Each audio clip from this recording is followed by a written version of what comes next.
United chose the flight times that they were going to have. So, we have that 6:40 a.m. departure, and then we have 10:30 p.m. arrival at night, and that's every single day of the week. Okay. So the airport pretty much went from being staffed 7 a.m. to 7 p.m. 7 days a week to 5 a.m. to midnight 7 days a week, and that's part of that staff increase that was mandatory for us to maintain the facilities.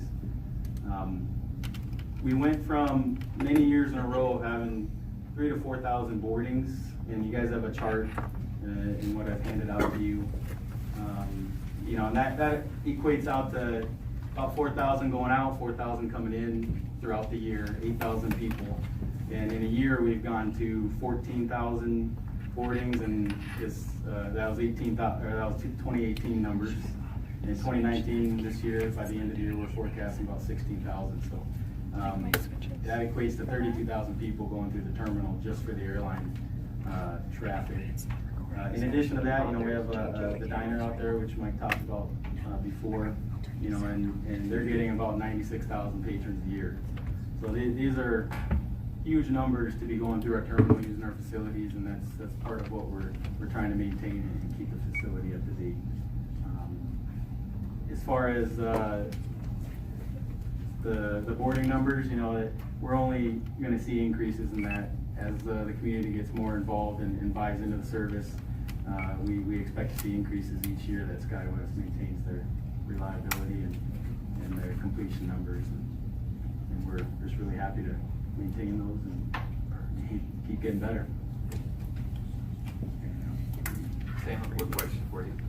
Do you have any data or even just a gut feel on how many of the enplanements or the passengers in United would be from 69101 zip code versus from outside of our community?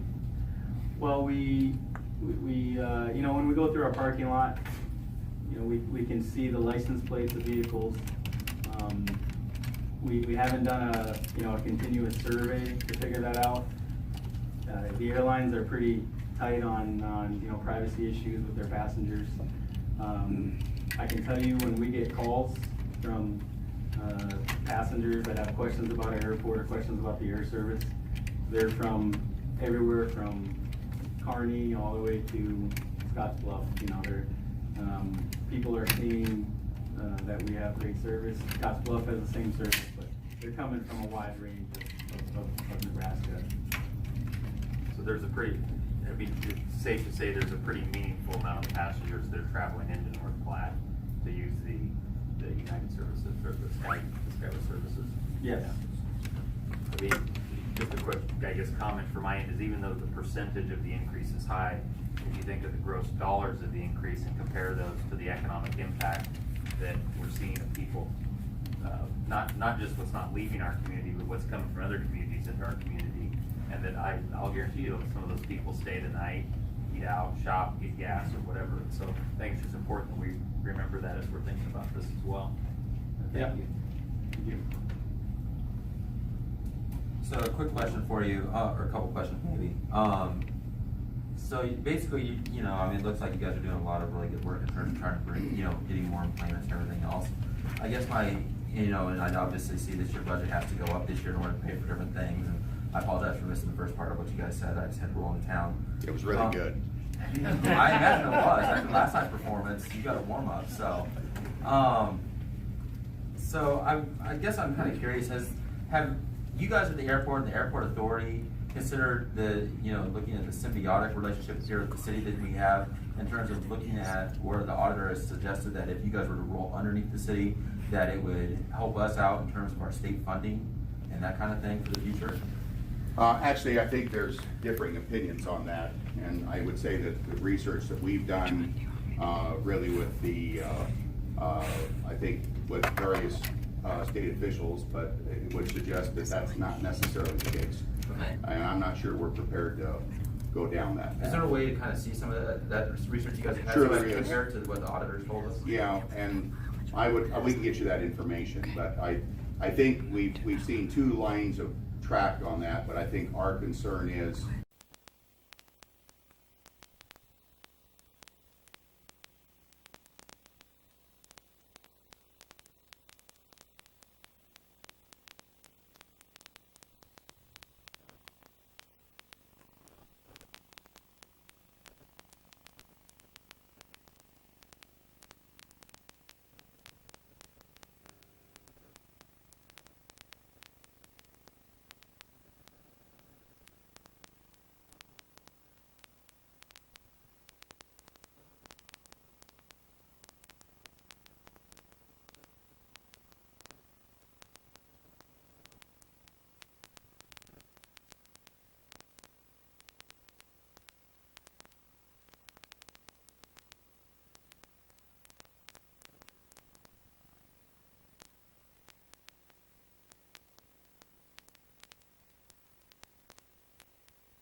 see if we can do this way.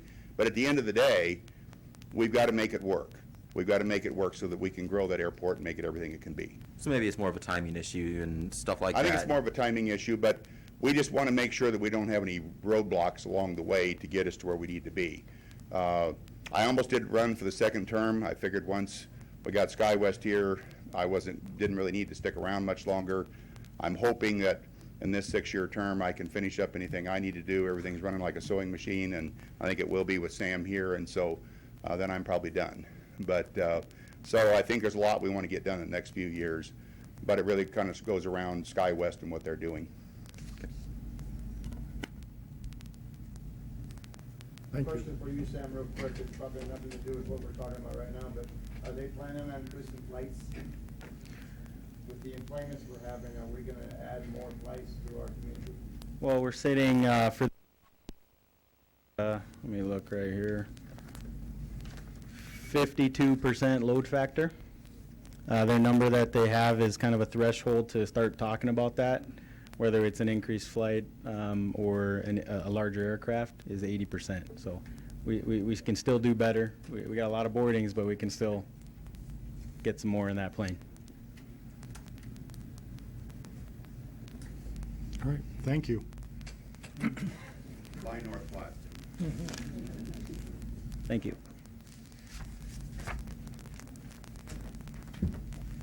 Is there a motion on the floor?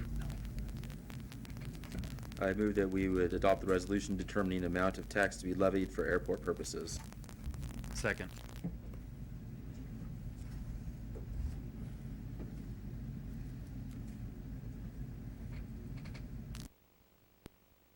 Passes.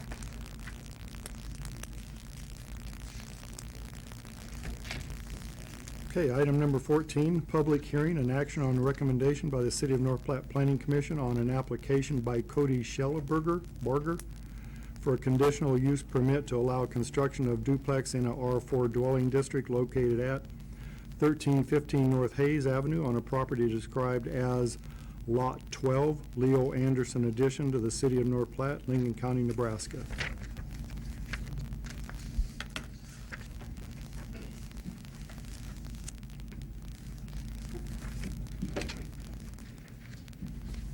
Honestly, I'm just here to answer any questions you guys may have about the application that I submitted.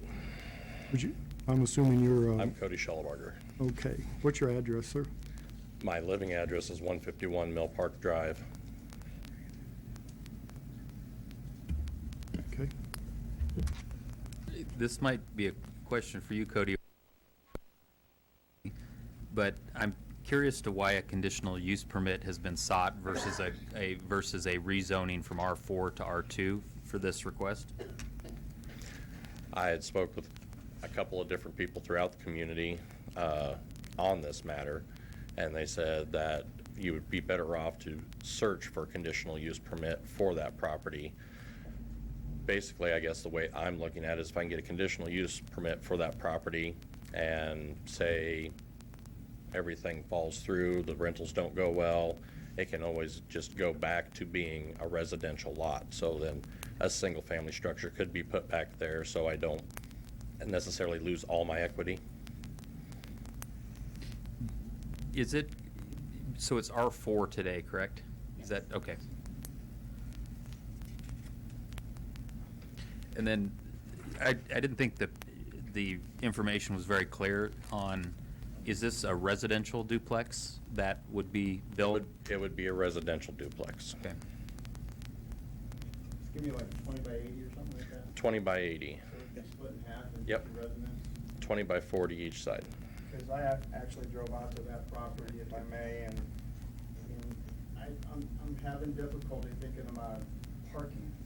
Yes. The parking, the way that I've got it on the diagram, and what I was anticipating on doing is we have parking coming off of North Hayes Avenue. That would be for one of the duplexes, and then parking coming off the alleyway for the other duplex. And you're will maintain that garage you have that has all the equipment over there, Yes, I will maintain, is that yours? yep, I will maintain the garage. Which ways will those apartments face? The front door would be facing to the south, towards the garage that's currently there. Both front doors will. Mhm. Where are you gonna have the back doors? The back doors will be straight to the north, within a fenced-in yard in the back. 18 feet? There's not much of a backyard. There won't be much of a backyard. Can I ask a question, Judy? I see this was a 5-4 vote by the planning commission. Yes. Can you fill us in, what was the issue? Mostly the concerns that were aired at the planning commission was just the state of the property as it is right now. It looks like more of a construction business type thing, and so they were a little bit concerned with building of this new structure and what he's going to do with all of his equipment and if that's going to leave, because they didn't want to increase any type of commercial type use there. That was their biggest concern. Judy, while you're up there, I've got a question or two as well. Yep. Don't take these the wrong way, because these are technical questions. I mean, to remove a old vacant mobile home and put a brand new residential rental in sounds fantastic to me. But what I'm struggling with a little bit is, under a conditional use permit, would the rules be the same as if this was zoned R2 in terms of building permit requirements? Yes, yes. Setbacks and all of the other Yep. requirements? Setbacks, parking, they have to meet current setback requirements and parking. With this lot, also with a duplex, you have to have a certain square footage size lot in order to allow a duplex, and this did meet. I would have to look at the book to tell you exactly for sure, but yeah, it did meet the size requirements. And as shown on there, it will meet the setbacks for a duplex on a lot and also the parking requirements. So yes. I mean, the thing I always worry about with conditional use permits are, do we get almost like cornered into a variance where if it would have been zoned properly, then it would have gone through a variance process to accomplish what was trying to be accomplished. So R4 is mobile home and mobile home park, correct? Yeah, R4, and that was a little bit of a discussion at the planning commission too. Usually our zoning code, and you're fairly familiar with it, and the rest of you should be also, but where you were on the planning commission, it builds on each other. So like a B1, if you're a B2, you can do what you do in a B1 and a B2. B3, same thing, it just kind of builds on each other. That's the way the residential districts work too, except in this R4. For some reason, way back when it was created, I think it was created specifically for mobile homes. So in an R1, you cannot do duplexes. In an R2, you can do single-family and duplexes. R3, you can do single-family duplexes and apartment buildings. R4, single-family and mobile home. Right. It leaves out the apartment buildings Mobile home park. and mobile home park. You can do Now, all. I decide that the definition of a park is not just a single unit. Right, yeah, but you can do single family mobile home, and mobile home park in an R4. So it leaves out that R2 and that R3, which seems really strange to me, and hopefully in our new zoning code rewrite, we get that taken care of. But that's why you can do it as a conditional use in an R4. Okay, and so the idea of seeking conditional use versus an R2 zoning is that if he either opted not to proceed with the construction or tore it down in the future, that it could go back to an R4, meaning it could be, you could put a mobile home there or build a single-family residence at that point. Yep. Okay. What's the? Knowledge, I have one more question. Cody, it's nothing against your garage with your, I'm gonna call it a business in there. Did you live in that mobile home Yes, I did. when you started your business? Yes, I did. I'm going back to, since I've been on this council now, we've had a couple more of these where they're zoned a certain way, then all of a sudden they decide to put a business in there. In your case, you're trying, I'm assuming you wanna do this to try to get some income, diversify a little I bit want for to, yourself. I want to diversify. I want to create some extra streams of revenue. The revenue, but, actually it wasn't zoned properly from the get-go. No, he needs to remove his commercial equipment, honestly. Oh, okay, Yes. so is that the plan then? is to move Yes. your- Okay. Does that include, That somewhat answers my question. does that include on the exterior of the garage? Yes. That's my whole point. We've had a couple other issues since I've been on here about people are move into a resident or whatever, and it's zoned whatever. Right. And then all of a sudden they say, I'm gonna start a business, I'm gonna turn this into a business. If they don't follow the proper channels of coming here saying, I wanna rezone this, or Right. I'm letting you know that I'm doing this. It's a residential district, the use should be residential. It's a residential district, the use should be residential. At this time, if he is actually running the business out of there, he is illegal. I'm speaking for a lot of locations. Yeah. Oh, and that's fine. So yes, And I do have a location on 2201 Rodeo Road, and that is my primary that would be business commercial. location. Okay, I'm a little confused here. So you are running a business out of this property, this garage that you have? I am not. But I yet run- you're gonna move all that stuff out because there's a concern that you're running a business, is that correct? I've owned that property since I started my business over 10 years ago. And I started my business actually at 1101 East 9th, which was a rental house at the time. And I purchased that house, and I then sought to rent out 2201 Rodeo Road, which was owned by Mid-Nebraska Ice. I made a contract with Larry Fletcher to buy it from him on a rent-to-own policy. Then I purchased it outright. My business was ran out of my house for less than a year. Your house being, 1315 North Hayes. So your garage over here at this. At that location, That's just storage. strictly storage. And it will need to be removed Yes. if it's residential. is there a time frame for the removal of all that equipment? Or Well, should it be done now? like today, yeah, I would say it shouldn't have been there to begin with. So Right, yes, that's it what I'm does trying need to to be get at. removed, yes. I had one more quick question that maybe I'm gonna answer, but when you're gonna rent this out, are you going to do a monthly rents, annual rents, lease? What's your plan there? With it being new construction and it's all gonna be new, I'm hoping to get a yearly lease at least out of it. Because I know one of the concerns at the planning commission meeting from some of the residents was the traffic increase. And Right. that if you had just people in there staying at a month at a time, you would have No. different types of vehicles. No, especially with new construction, I guess my interpretation, those that rent month to month are not long-term people. They don't care about where they live. They don't care about who's around them. So I intend with putting this much money into the property to try to get at least a 1-year lease out of whoever's going to be in that property. A couple of questions.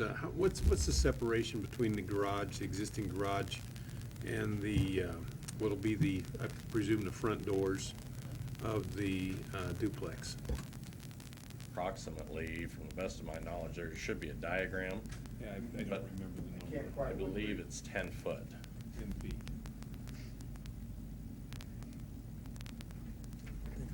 Is there any codes on that? Minimum separation distance between structures is 5 feet. Yeah, because I think this says 5, but that's hard for me to read. It could be. So we've got a 5-foot separation. I couldn't make that out either. That's the way I'm thinking is drawn. Let me Is that it, Cody? And then- It very well could be. I haven't looked at that in over a month, so.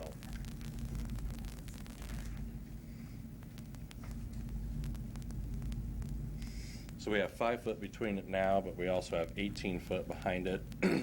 So by meeting the current setbacks that are required, I can move the duplex back to increase the distance between the garage and the duplex. So there's room to go north and south, but there's no room to go really east or west on that. Do you have any concerns about in the winter? You're gonna have a lot of snow trap between the garage and the front door. Is that a concern? And then the other question that I have, and do you have any idea what you expect to rent these for per month? My expectations are going to be around $750 a month. I'm going to pay for the water and sewer because it's a duplex, and they'll be all electric apartments, they'll be efficiency apartments, so therefore the tenants will be required to pay the electricity themselves. As far as the snow there, I'm not concerned about that because I lived in that trailer house for several years and went through several snowstorms and did not have an accumulation of snow between the garage and the trailer house that was there. There's either enough wind that's going through there to keep it clear, or there's enough blockage further north that it's not getting to that point. Well, I believe you've got a carport on the south side of the house now, correct? Correct. There's also there's over 5 foot of space between the garage and that carport, so structurally wise, it would have been the same whether the building was 5 foot from it or not, so.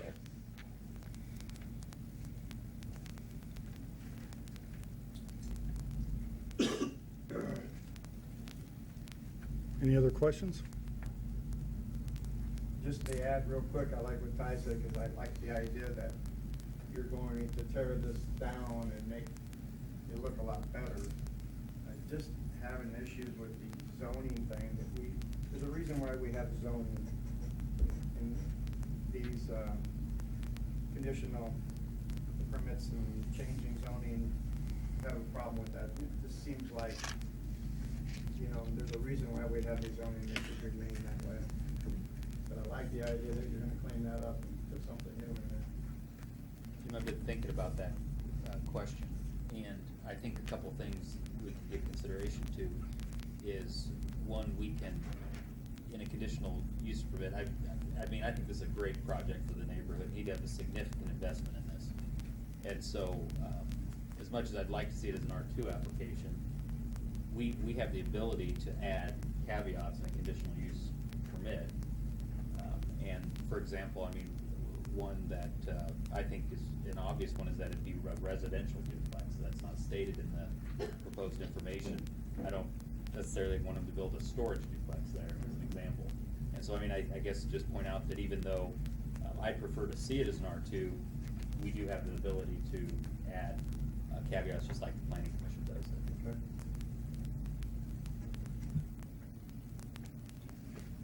If you do mess up the garage a little bit too, Cody? I figured that with the siding that's on it, we'll just go ahead and we'll repaint it, redo all the trim that's on it, add some gutter work to it, so it's not just running off, so it's actually gonna be directed, and that way people aren't having to walk through it going to their house as far as if we get a lot of rain or something like that. But we're not going to re-side it, we're not gonna do anything major structurally to it, but just dress it back up, so the property itself all looks new. I just have a question, Ty. Procedurally, if we put these conditions on the conditional use permit, should that go back to the planning commission, have them do it, and send it back to us, or just do it here? We do it here. Just do it here. Do it here.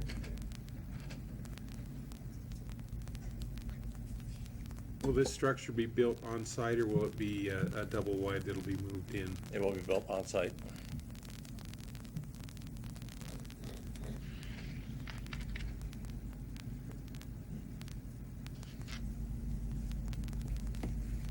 Well, we don't have a motion on the floor, so I think. It's a public Oh, I'm sorry, I forgot, we're still in a public hearing.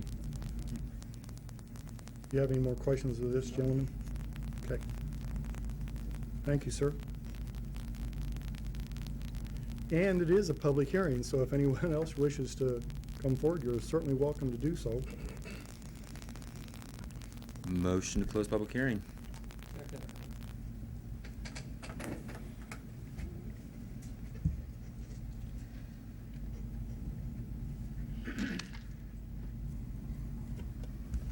And that motion carries. Public hearing's been closed.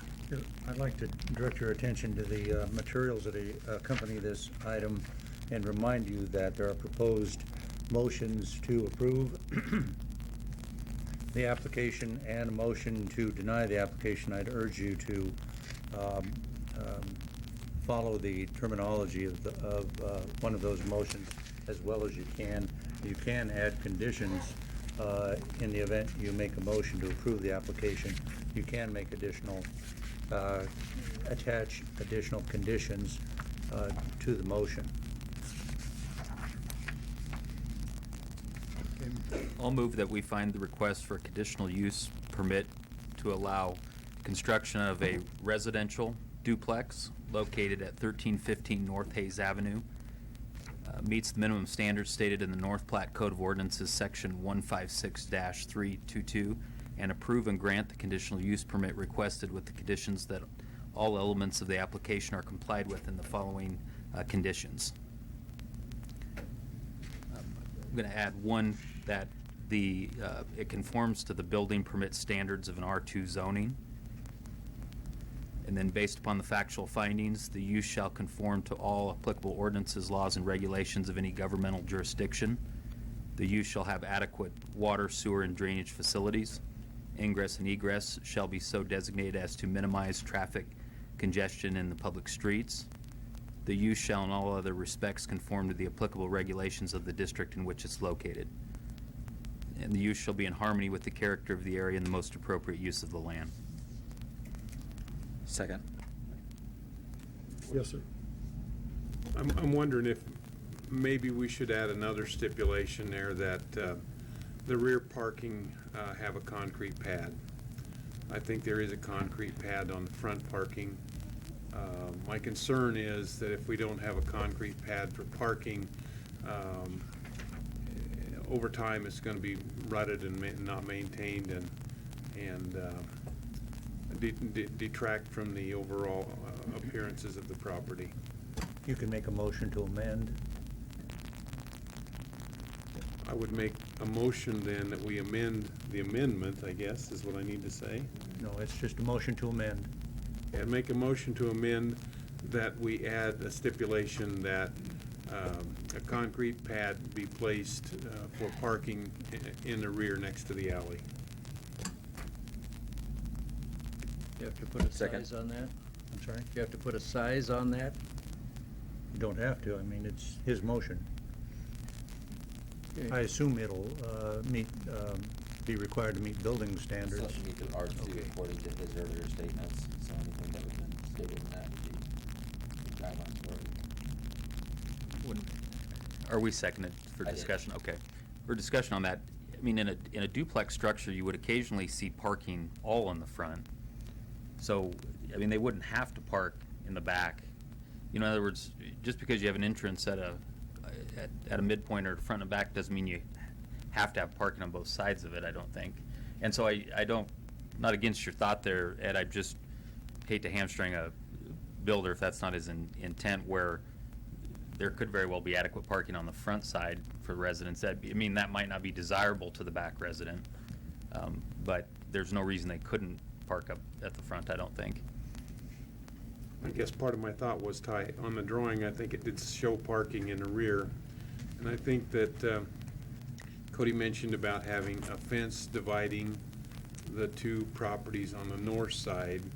I don't know if there'd be any separation on the south side or not. Can we find out if the applicant intends to put concrete in the back of the duplex? I think he can probably answer. Yeah. I hope. It's actually off to the side. Actually, there's concrete slab in the back of the property currently, right behind the garage. So, if you want to put that in stipulations, you can. It was a prior garage that I tore down before I built the new garage. So it is, I believe, 16 by 20 foot slab that's in the back already. That does come out. You can access it from the alleyway, plus the concrete that's already in front at 1315 North Hayes location, so. Take care of that. Do I need to withdraw my amendment? Was it, we had a second, didn't we? Yes. Then no, you need to, you can withdraw your motion with the consent of the second, or you can vote on it. Or we can vote on it. You can withdraw your motion with the consent of the second. I'll withdraw the motion with the consent of the second. Done. Get that? Thank you. Then you'll be voting on the main motion.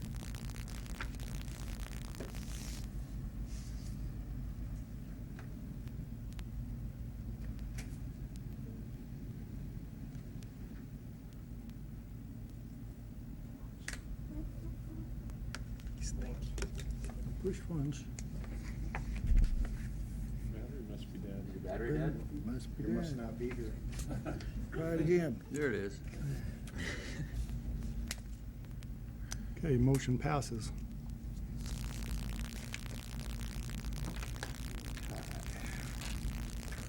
All right, item number 14A, public hearing and action on resolution approving the workforce housing incentive plan in the municipality of North Platte, Nebraska pursuant to the Nebraska Community Development Law.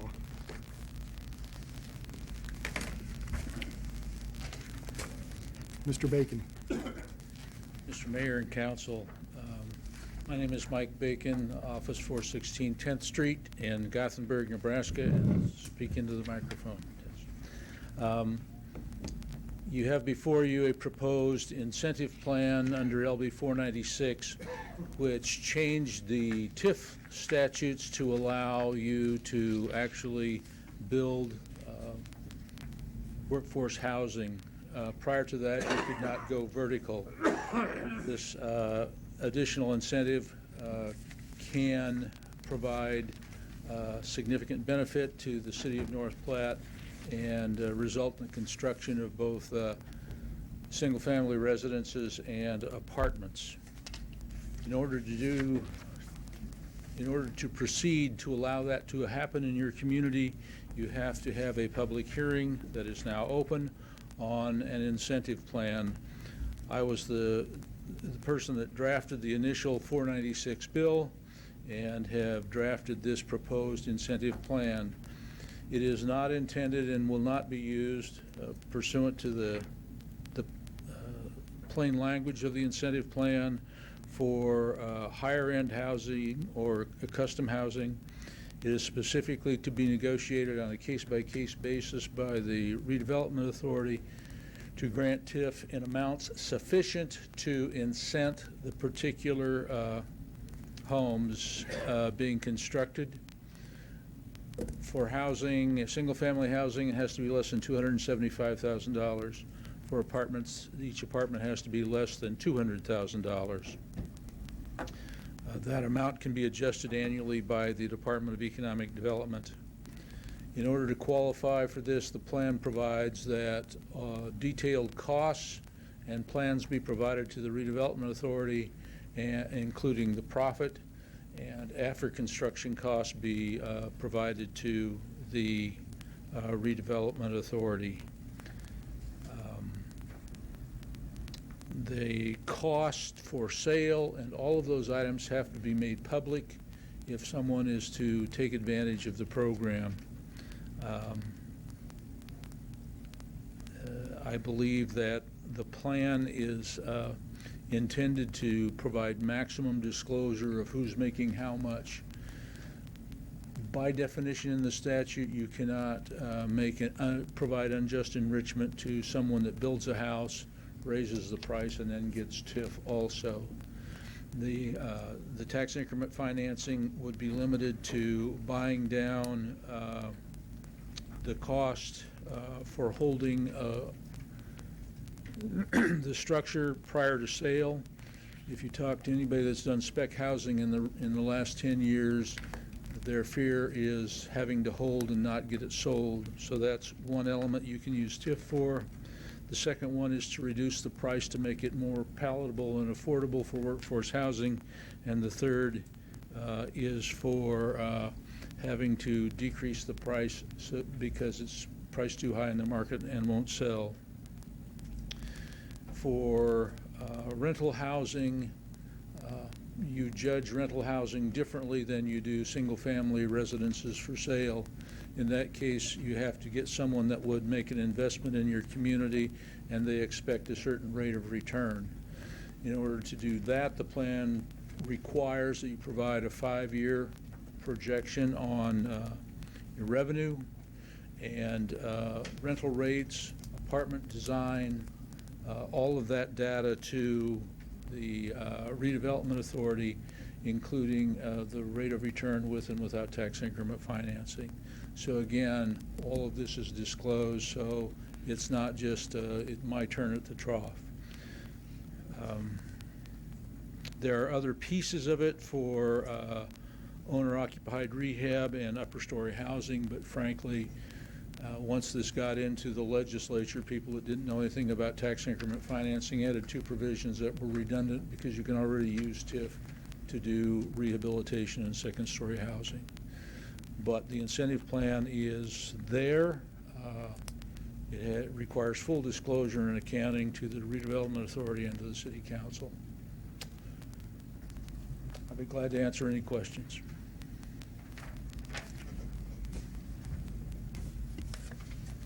Mike, really quick, I touched on this last night, but the 24-month study, so would you foresee that cities would just do one every 24 months typically, or do you foresee that as a project rises, the developer would likely be doing a housing study?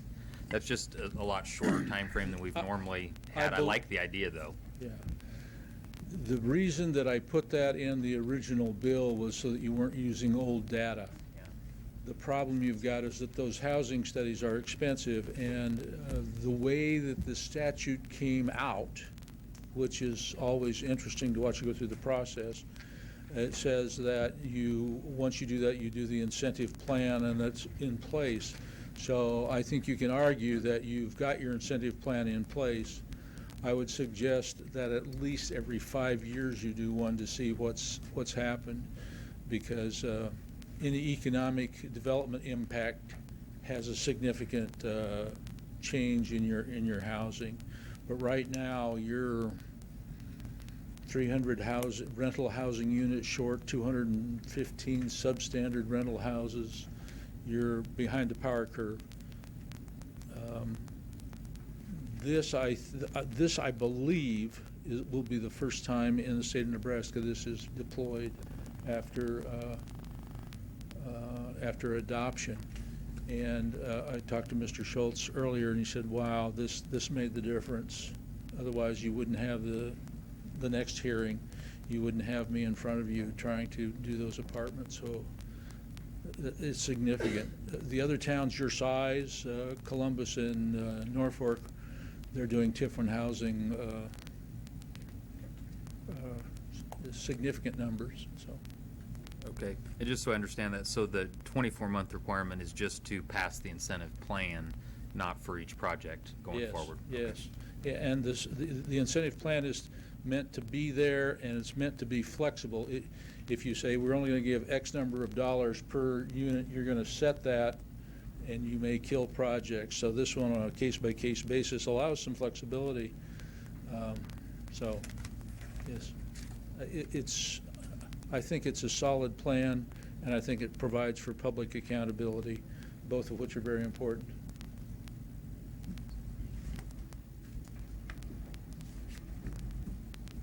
Thank you. Thank you, sir.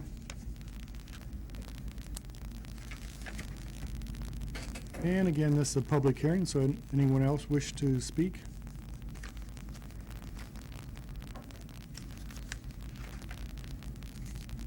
Good evening, and thank you, City Council. My name is Mel McNay, 3402 West F Street. I'm speaking on behalf of and in support of this additional TIF opportunity. I think workforce housing is a difficulty for us at Great Plains Health. We're actively recruiting. We struggle with people finding housing still. We do have an incentive program within our own hospital.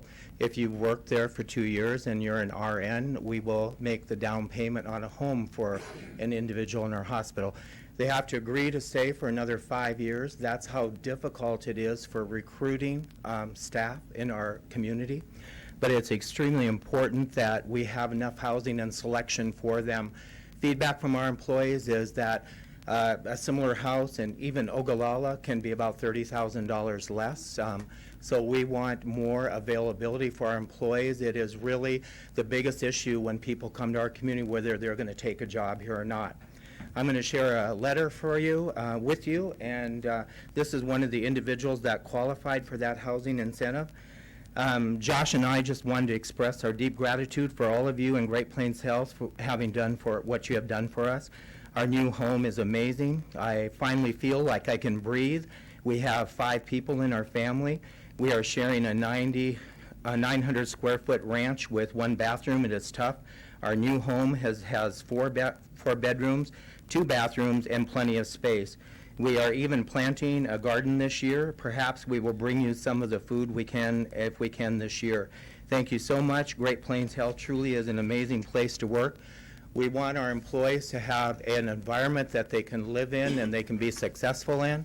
This is an RN, and the program is for RNs this year. We hope to expand that to some of the other areas that are difficult to recruit. This would be really helpful in helping construction in our community. We just lost some candidates just due to the lack of selection of housing. It is a real issue for us as one of the major employers in North Platte. Also, it's an issue because of the health of our community. We rank in the 77 counties in the lower 70s as far as health. And so we're trying to look at all aspects of health in our community, and right now we rank in the low 5 counties for health in our state. And one of the major components of that is housing, access to health care, and an environment that encourages growth and well-being for young children and young adults. So it is major important for us, and it's part of our mission as an organization. So thank you. Thank you. I have a question for you. Of all these new recruits you're getting in, I mean, is it all housing, or are a lot of the just graduated, first-time job, are they looking for rentals? I mean, how many are you getting that information back from them? Are they looking for rentals or looking for housing, as you said? Most of them are looking for housing in general. Some of them are looking for rentals to kind of get a foot in the community and then have an opportunity to look at the community and establish where they want to live, where they want to locate. One of our incentive plans right now, and I will share it with the other hospitals across Nebraska on Thursday, is we are recruiting in 2 different ways for nurses. We can't keep up with the demand. So one of them is through a recruitment company. They come to our community, and there's about 50 that have signed on for our hospital. They have a 2 to 3 year commitment, and then at the end of that commitment, then they will determine if they stay or not. Those are individuals probably looking for apartments. The other is a young RN in our organization that started recruiting independently for us, and he's upwards of about 50 right now too. And these are people that have had their training in the United States and want to make North Platte their home. So after that first commitment, what we are offering is not a retention bonus like most hospitals to stay in North Platte. You know, and maybe in Kearney, Grand Island, they'll say, we'll give you another $15,000 if you stay for 3 years. What we're doing is saying we'll give you a down payment on a home because we want to invest in our community and keep them here. We really feel if they buy a home, we have a better opportunity to keep them here. And we've had pretty good success so far. This is the family of 5, and they're just so appreciative of the home that we were able to help them finance. And plus, both of them work at our hospital in leadership roles, so it's been real beneficial. Any other questions? Thank you.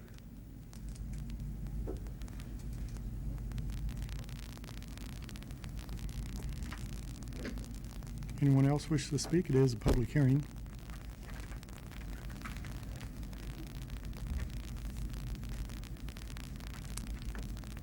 I'm Mark Woods. Excuse me. I live at 902 North Emory. And before I speak, I have a question for the gentleman.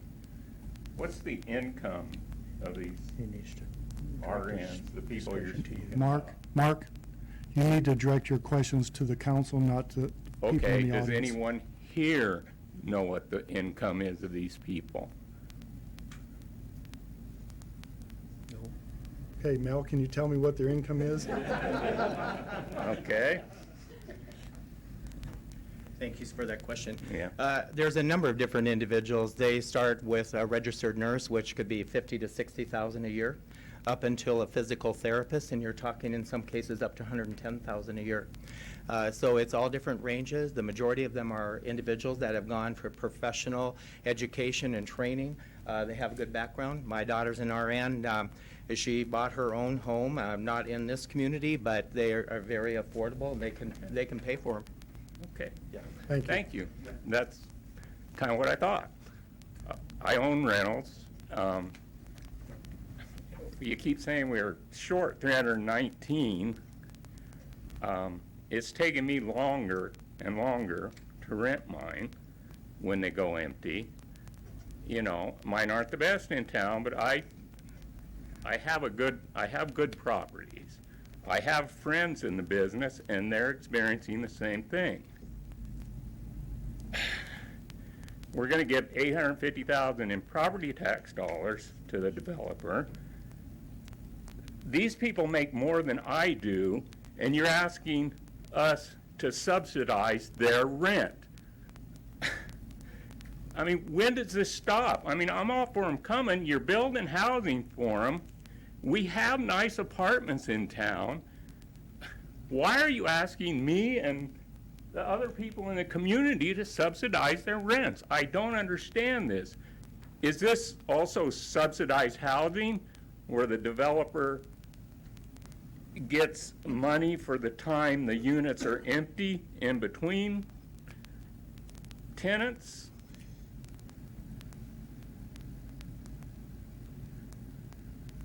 Does anyone know? Does anyone know what the market price is on these things that are being developed? I don't believe that's been discussed at this point, what the market price is. Okay, we don't know what the market price is. We don't know what the subsidy is going to be. Why are we going to approve this or disapprove it tonight? How are we going to make a decision? It seems like we should have more information.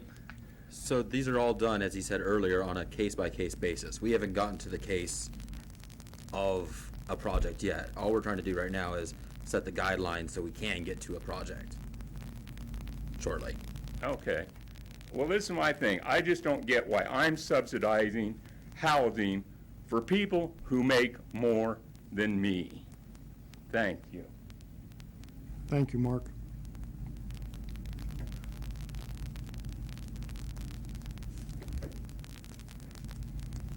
And once again, this is a public hearing. If anybody else wishes to speak. I move we close the public hearing. No, come on up.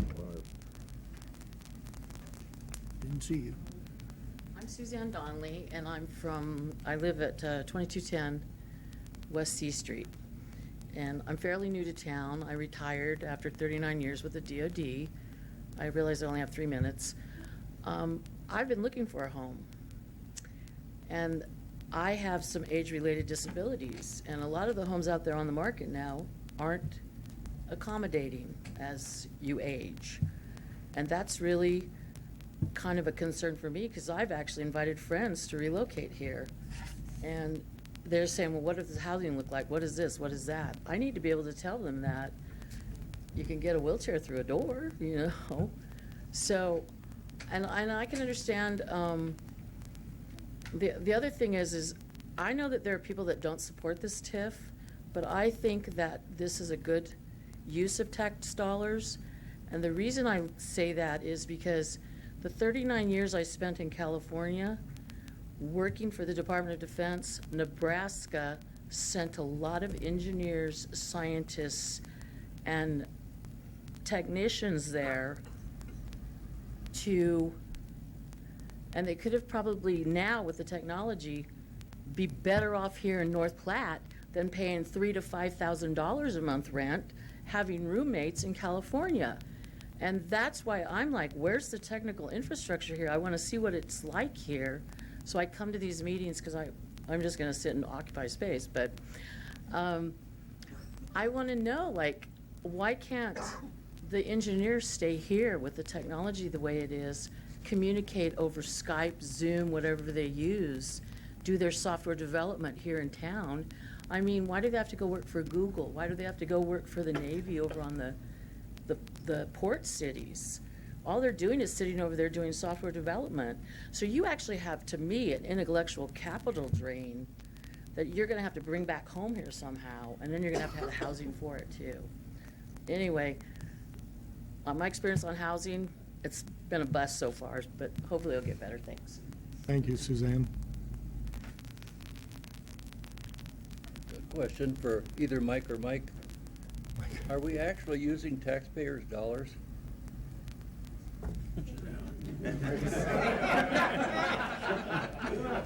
He wants the I have to get home sometime. My answer will be shorter. We're not using someone else's tax dollars. The only tax dollars that are being used to build this are the tax dollars on that property. It would only, well, are any of you former Navy vets? Okay.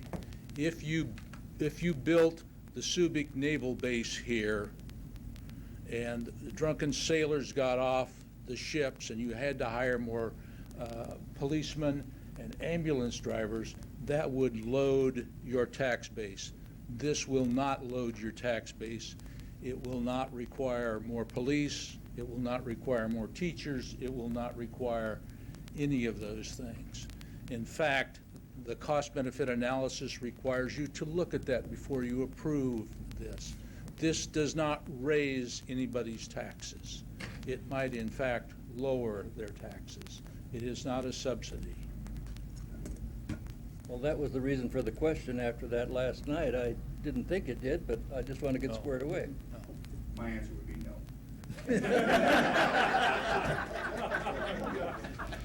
It would not. Thank you.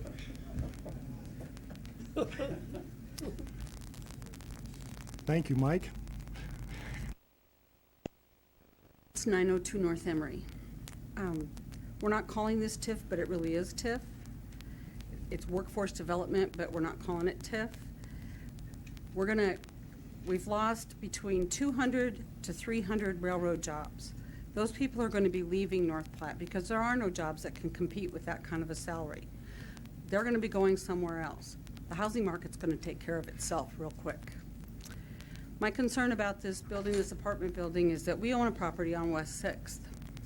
Recently purchased, we're in the process of remodeling it to make it a decent home for someone. This is a gravel street. Nowhere in this plan is in making this Blythe substandard and having this TIF project and making this apartments. Is there anything going to be done to 6th Street to make it paved, to have storm sewers, any of those things? At the end of the day, we'll have more traffic on a gravel road that's not well maintained now. Thank you. Questions?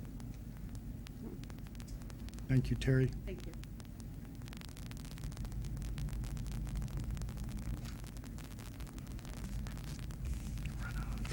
Hello, Clary Nykoff, 8909 South Buffalo. I'm currently the general manager of 2 hotels in the community. We have a total of 297 guest rooms with the Holiday Inn Express and the Best Western Plus. Unfortunately, unlike the hospital, we also have a large number of employees that we need. We are a very large employer ourselves, Wilkinson Company. We own a lot of different businesses in town and property. And our average wage for our employees of actually 100 employees for the 2 properties combined is about $12 an hour. So they're not making $50,000 to $60,000 a year, and we need workforce housing. People are moving to North Platte for our jobs because we are a employer that can give them the hours, pay them a wage that they can live on, especially if it is a family on 2 incomes. And we have quality of life in North Platte, which around the U.S., especially with all the news in the last weekend, not everybody has that. So this is workforce housing, and that's what it was created for. Thank you.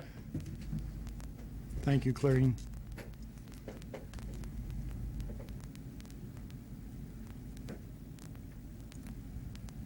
And I'm sorry, go ahead. I was gonna say motion to close public hearing. Second.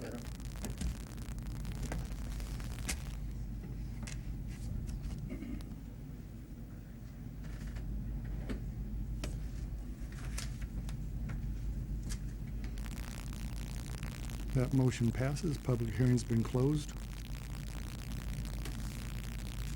Now I'll make a motion that we would adopt the resolution approving the workforce housing incentive plan in the municipality of North Platte, Nebraska pursuant to the Nebraska Community Development Law.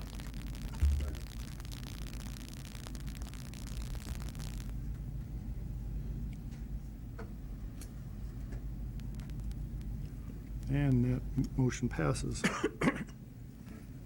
Okay, item number 15, public hearing and action on a resolution by the City of North Platte Planning Commission recommending approval of a redevelopment of the City of North Platte regarding the Schultz PP Development LLC Workforce Housing Redevelopment Plan of the City of North Platte for property described as Lot 2 Schultz Subdivision to the City of North Platte, Lincoln County, Nebraska pursuant to the Nebraska Community Development Law.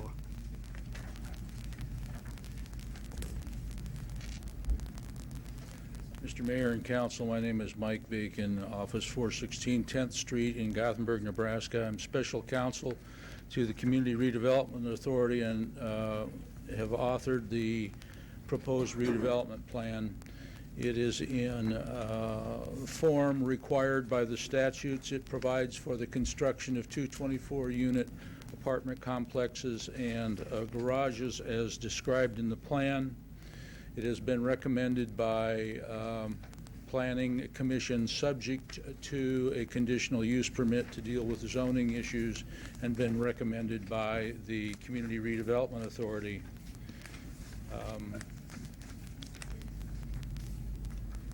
This sits adjacent to another complex and would be the mirror image of that. The total investment is approximately $5.5 million. Mr. Schultz will be up after my presentation and discuss the need for tax increment financing. One of the requirements and one of the pieces of documentation provided was a 20-year budget projection with without tax increment financing in the amount of $850,000. The rate of return would vary between 6.07 and 6.55%. With tax increment financing over that 20 years, it varies between 7.5 and 8.75, and it varies by year depending on depreciation. It requests the use of workforce housing funding. There is attached to the plan a cost-benefit analysis that is in statutory form. Approximately $1,375,000 in taxes generated by that structure would be used to amortize a bond, $850,000 in principal and $525,000 in interest over 15 years. It is not a debt of the community, but would only be paid from the increase in taxes on the project. This would leverage, if approved by this council and granted by the Community Redevelopment Authority, it would, that money would leverage $4,638,738 of outside investment in your community. The total project is $5,720,438 based on estimates. The current assessed value for that lot is approximately $36,785. After completion of the project, it would probably not be assessed at the full $5.7 million. It would be likely assessed at $4.4 million or in that neighborhood, and generate an increased tax load of $89,600.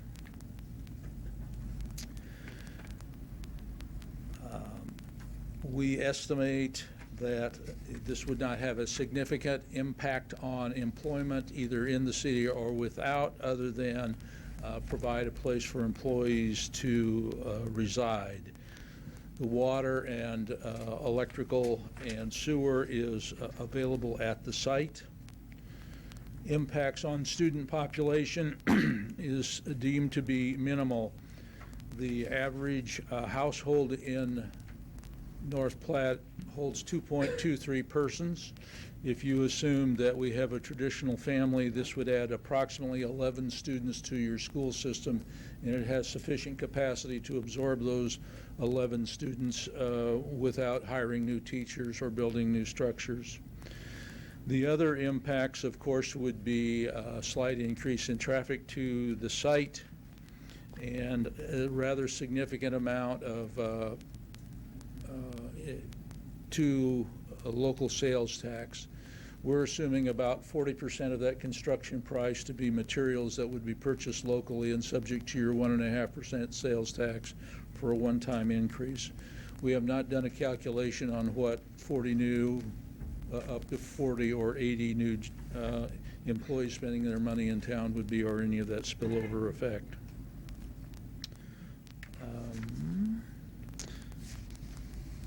The redevelopment plan, I believe, is in proper form. I would we've also been provided information on the occupancy of the facility that is right beside it. And this last year, their occupancy has been running between 99 and 100% in that facility. So you can ask Mr. Schultz on his presentation the particulars as to the layout and so forth, but I'll be glad to answer any questions on the plan itself or the funding mechanism. The primary railroaders that are living in those, or what income average, do we have a number that says the average income that people are living in these apartments? I don't. I do have a calculation that if you were trying to do this without TIF, they would have to raise every apartment rent by approximately $200 a month. So what that does is hold that cost down. Mr. Lee. Looking at this, these apartments are roughly just over a smidge over 1,000 square feet, right? And the cost per unit in this, according to the documents, $99,000 per unit. And looking at that, I'm trying to think. I mean, that's roughly about the cost, and maybe Pat, you could tell me if I'm wrong, but I think that's about the cost for a unit in a hotel to build a room, right? So, are these about the same size as a hotel room that we're looking at building then? They're 1, 2, and 3 bedrooms, so that they're significantly So varying larger. sizes. Yes. An average of 99,000. I don't know, that doesn't seem to add up to me. Sorry. I mean, if I'm thinking a hotel room is going to cost you about $100,000 to build per room, if you're building that. Well, people in hotels are a little tougher on them than apartments, I'm assuming. Well, I'm just talking about the cost to build. Yeah, yeah. It is significant. And the cost that you're looking at investing in these apartments, either these are... Those aren't far off from estimates on other projects I've done in other towns. Okay. It's pretty close. But, yeah, the costs are going up significantly because of tariffs and a whole bunch of other stuff. Okay. Andrew, some of the differences, just real quickly, hotels by nature are typically built on more expensive land, and commercial construction per square foot, because of the commercial codes, bathroom requirements, those types of things, those are gonna cost more. Now you come back to the apartment side, the kitchens are gonna cost more, and some of that. So I think you end up with a kind of a different cost structure based on just the fact that commercial construction versus residential construction. I was just thinking that 99,000 seemed low, was all. Probably be like 99. These are 100 estimates. bucks a square foot. It's pretty low. Yeah. That's what I'm saying. I feel like it's low, but... Could be. Anything else that I might answer? I just had a really quick question for you. With the extra TIF, the eligibility is just for the actual vertical construction. It doesn't subsidize vacancy, correct? No. Okay. No, what happens is that they have to prove that they have made the expenditures, which is going to be fairly easy to do. It costs $4 or $5 million to build it, so they have proof that they've gone vertical. Then they are allowed to get a bond. They have to go basically borrow from the bank to get the money to invest in the facility. They get that paid back as they pay their taxes. The tax on the existing property keeps going to the normal taxing entities. The tax on the new structure is used to pay off the TIF bond. The citizens are not, nor is the municipality liable to pay those taxes. The developer takes all the risk. As you heard last night, many of the projects don't go the full 15 years. They pay off early, and if they don't, it is the developer's risk and not the city's. This project is the first one to use this that I am aware of. I've done several projects in other communities of the same size, and they're using TIF for buying expensive property, engineering, and so forth. And I probably didn't ask my question very good. Mr. Woods was concerned about TIF subsidizing vacancy or the ramp up of the property, is the way I took it. And so when they come in and turn, the way I understand it, they have to turn $850,000 worth of receipts in to in essence activate the bond. Of that $850, things like carrying costs, insurance, interest, that type of thing is not eligible for part of the $850, right? It's got to be brick, mortar, construction costs, wood, yes. Okay, thank you.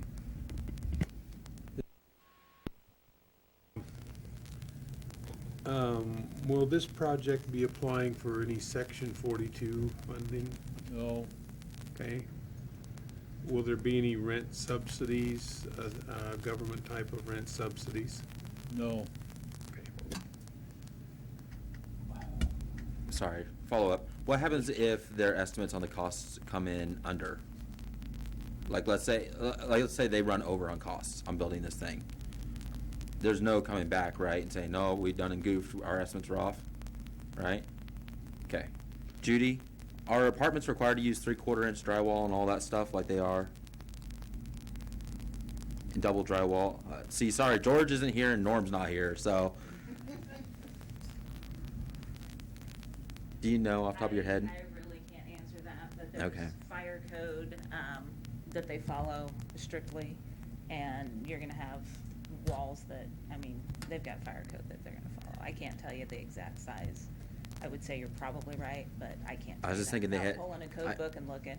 I know in the hotels they had to use that double 3/4 inch on all the Your exterior sprinkler facing system. walls I and mean, stuff like that. Yeah, apartment buildings are a lot different than just a regular house. You're gonna have a sprinkler system, you're gonna have all kinds of different things. Yeah. Yeah. Okay. They're built well. Understand, Andrew, that we're already maxing out on what the bond will create. So if they have cost overruns, it doesn't.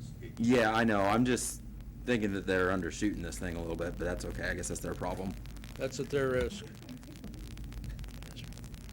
Good questions. Mr. Bacon, one, I think, at least for me, I think when the original presentation was made, we were presented with information about 84 units, is that correct? And 48. Okay, I thought somewhere I had recalled 84 units with an expected cost of somewhere around $8 to maybe $8.5 million. Boy, I don't remember that. If I said that, I was, yeah. I don't believe you said it. I believe I may have read it in the paper. Maybe it was incorrect. Oh, well, there's your problem. Didn't hear that. Fake news, Ed. Fake news. Was. Okay. Thank you. They were, I'm sure they were quoting Mr. Jacobson.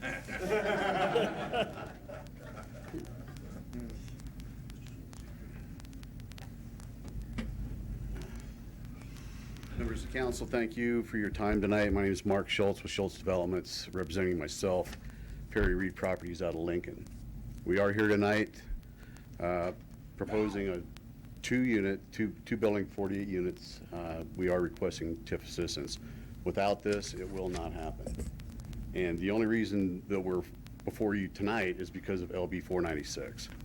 We've wrestled with this for a number of years trying to make it happen, and without 496, it simply just doesn't work.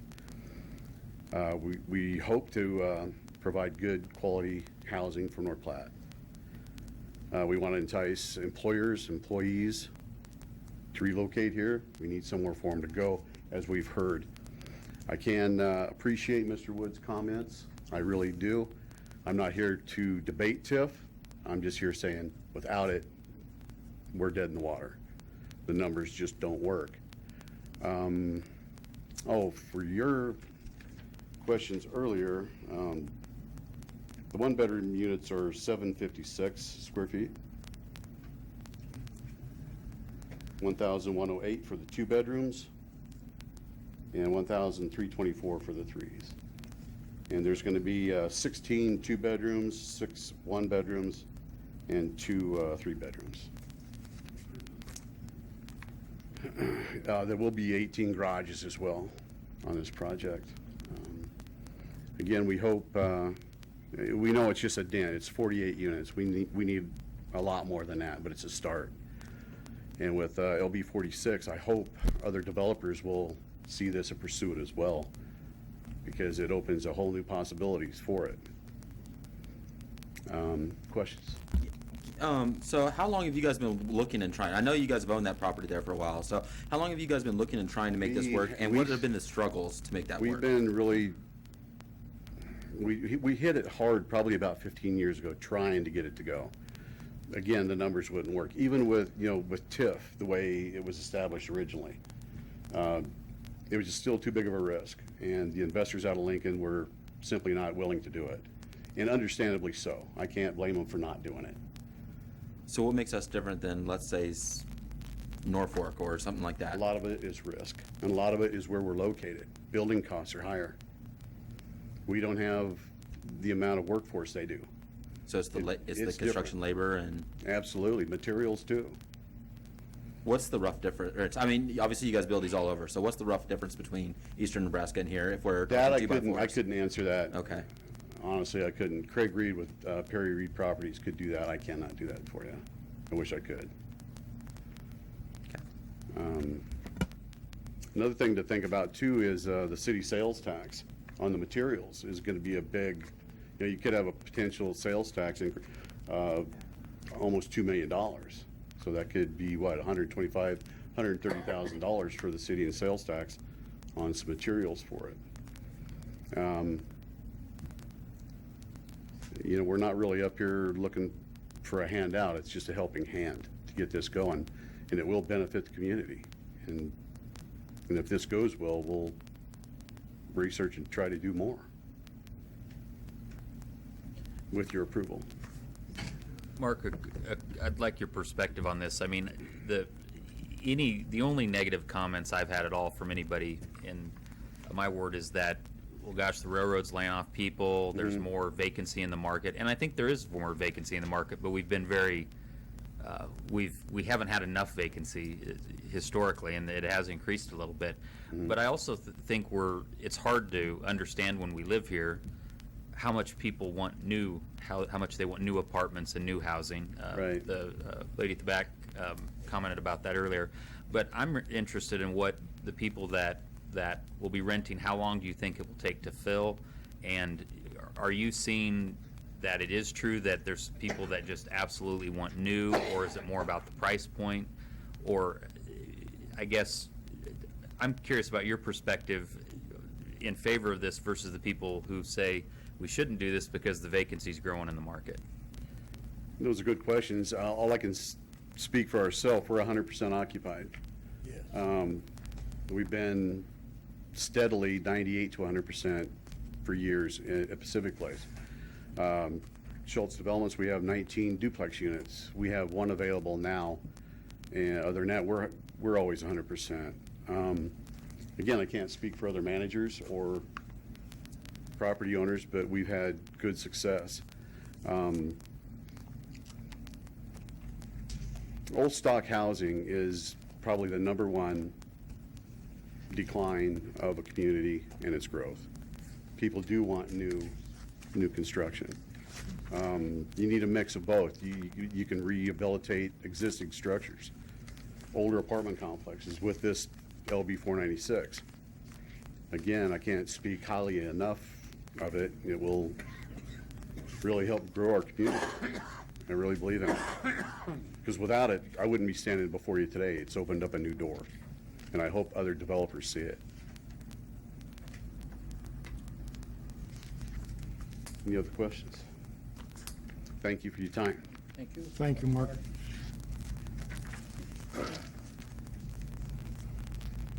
Well, let me maybe just wrap this up by maybe addressing again a little bit what we talked about last night.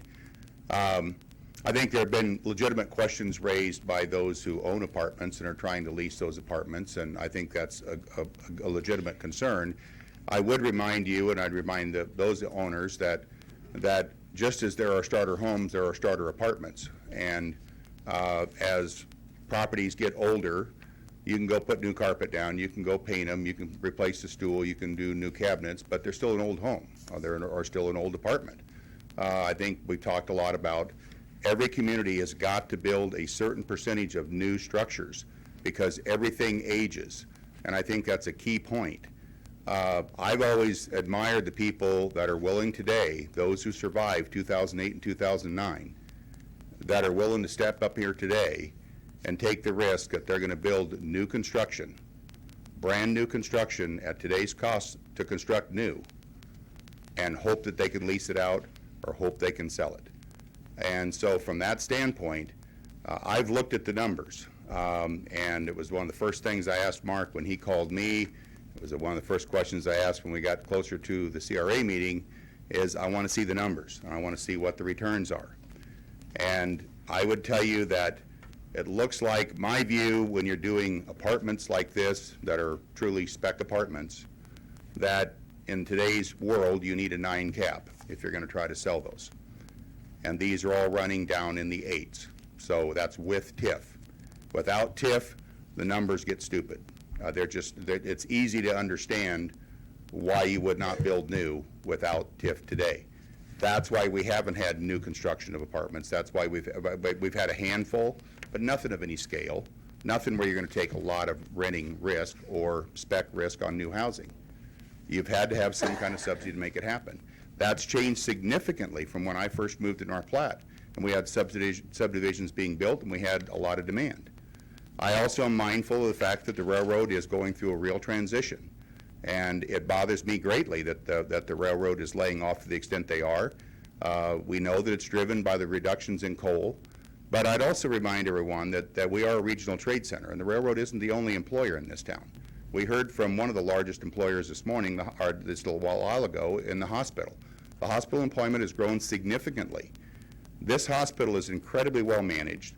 It's profitable, and it's drawing from a large trade area that draw people to North Platte who I hope ultimately will retire here, but come here for medical care, come here for shopping, come here for financial services. And if we have a chance of those people retiring here, we're going to need to have quality housing for them. When they retire off the farms and ranches, they're not looking for an old burnout apartment to live in, and they're not looking for an old house. They're looking for some new construction to retire in. We've got to have a stock of that out here.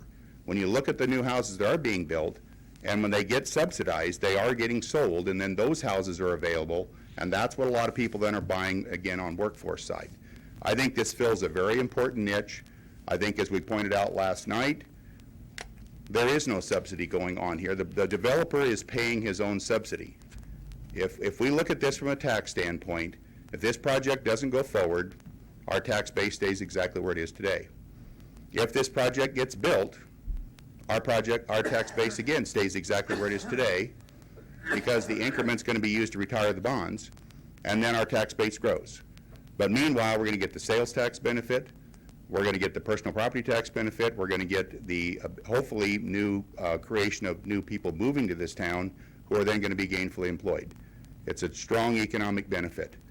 As far as I'm concerned, the CRA is very focused right now on housing. And if we're looking at most comers right now, that if you bring a project that makes sense, it's going to run these kind of numbers. We feel that the housing study, which cost a lot of money to have done and was done very comprehensively, is correct. And we think we need to build to that. So I would urge you all to seriously consider a yes vote, and let's move this project forward. And I'd take any questions if you have them. But I usually try to be brief.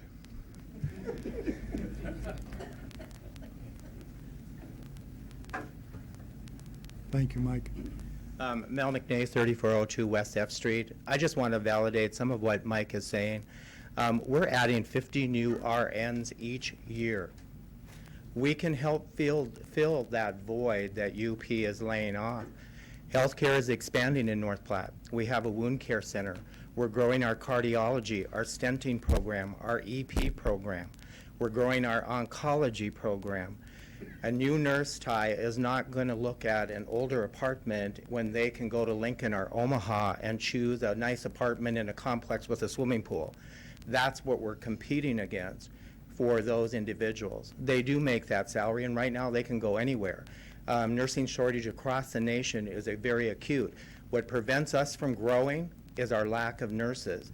I'm going to do a presentation, like I said earlier, to a group of hospitals down in Lincoln, and the comment, it's all about nursing, stupid, kind of off of politics. It's really about nursing, and without nursing and stability in nursing, our physicians don't want to practice here. Can you imagine coming in every day and practicing or working on one of your patients and it's a different nurse each time? Where's that continuity of care? Where's that safety for the patient? We're all going to need health care in this community and this region. And our market is increasing in the south, it's increasing in the west, and it's increasing in the north. We currently have 6 people living in the old tower in permanent old patient rooms because they're unable to find a place that is suitable for what they would like. So that the need is there, and I want to support the efforts here in building more homes. So thank you. Thank you. You know, can I just say something? Sure. We had a meeting about a month, 6 weeks ago, task force, and we were all given a book, and I don't know who brought those books. Maybe you remember, Mel? It was a company that was hired to do an assessment. And this was 2 of the things that they said in this book. Number 1, they said you must have good healthcare facilities. If you're going to build a viable community, that was number 1. And number 2, you have to have good schools. And it has to start in kindergarten and 1st grade. I would like to see everybody on the council get a copy of that book and at least take a look at it, because it's well worth your read. I'm not finished with it yet, but what I've gotten through has been very incisive. So what you're saying is true. Is it closed? No, ma'am, come on up. Suzanne, is that correct? Yes, Suzanne Donnelly, 2110 West C Street. This building, this TIF, I know it's really kind of controversial in the town. I've heard it over and over again. I have a little part-time job out at Mid-Plains Community College. But when you're talking and Mike said something, it caused me to realize that this is the solution and the questions have to be systemic. And you have to think of all the pieces of the pie. Because I came here, actually I told friends, they go, what are you going to North Platte for? I mean, it's out in the middle of nowhere. I said, hey, they got water, they got green, they got an airport, they got a hospital. What more can you ask for? Now I'm asking for housing. And so when you think about it, and the nurses and all of that, I want the nurses to come, I really do, because healthcare is important. We have an aging society, and we have retired people. And our retired people, some of them make really good money in retirement. So don't leave us out when you're talking about schools. And it's more than just schools. It's an airport. It's a community. It's the housing. It's the airport. It's the schools. It's the jobs. It's the salaries. And the spectrum. I don't envy you at all, because you got $12 an hour and you got $30 an hour, $40 an hour, and you got to find some housing and stuff in between all of that. So I just ask you to give it some systemic thought and in your decision making when you do this, and not just do it singularly or one-dimensionally, but look multi-dimensional on it. Thank you very much. Appreciate you, gentlemen. Thank you.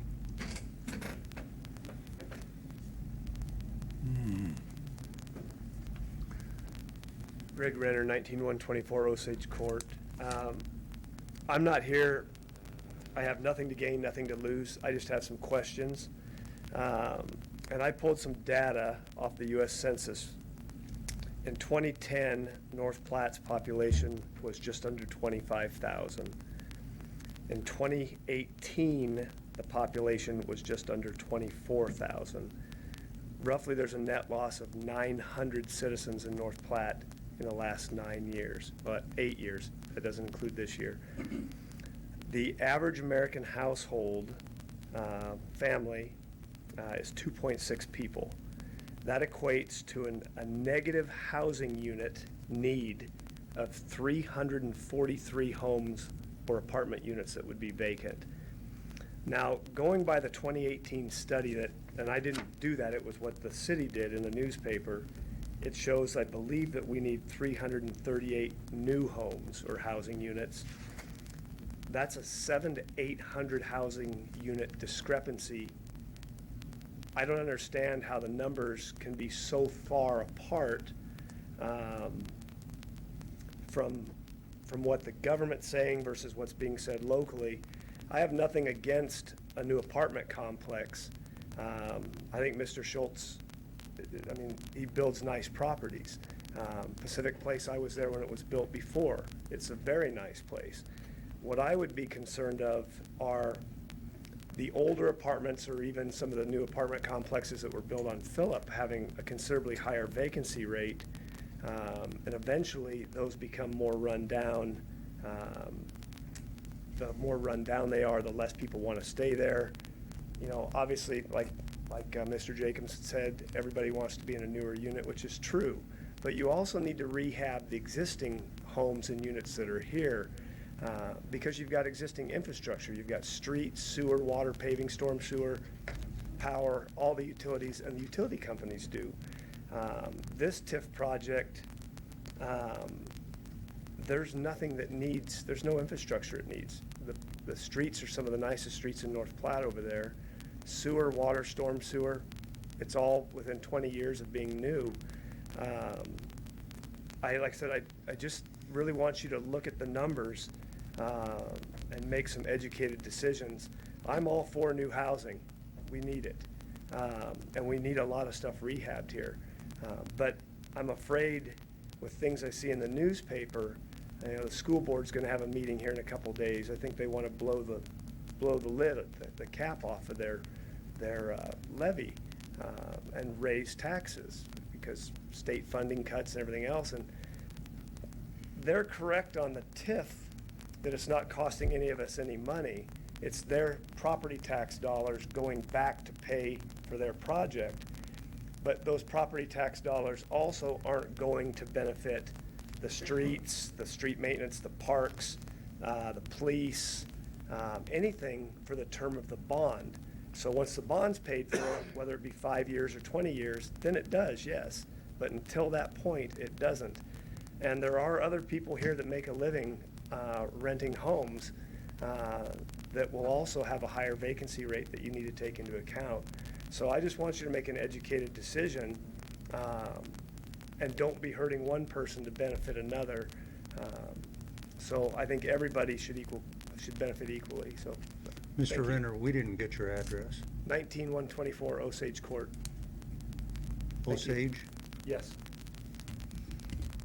Just a couple of comments. The housing study tells you how exciting my life is. I've read it numerous times, but a couple things in that housing study that was done recently by the city is, one, they add call it a decay factor, whatnot, of the certain number of houses that in essence come offline every year because the economic life of that property is gone.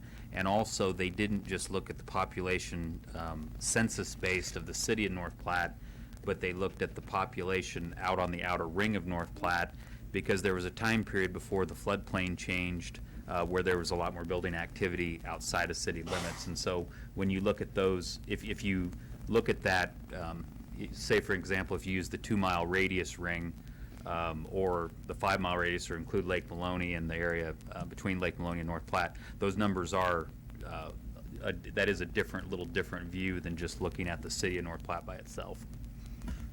So another piece that on that housing study, so going back to that, is they're also looking at the amount of houses that were, you know, in housing units that are older and older and older, and that we have that are significantly older. So at this point, if we're not doing anything to get more, we're like, oh, well, we have maybe enough apartments to kind of get by-ish, which is debatable.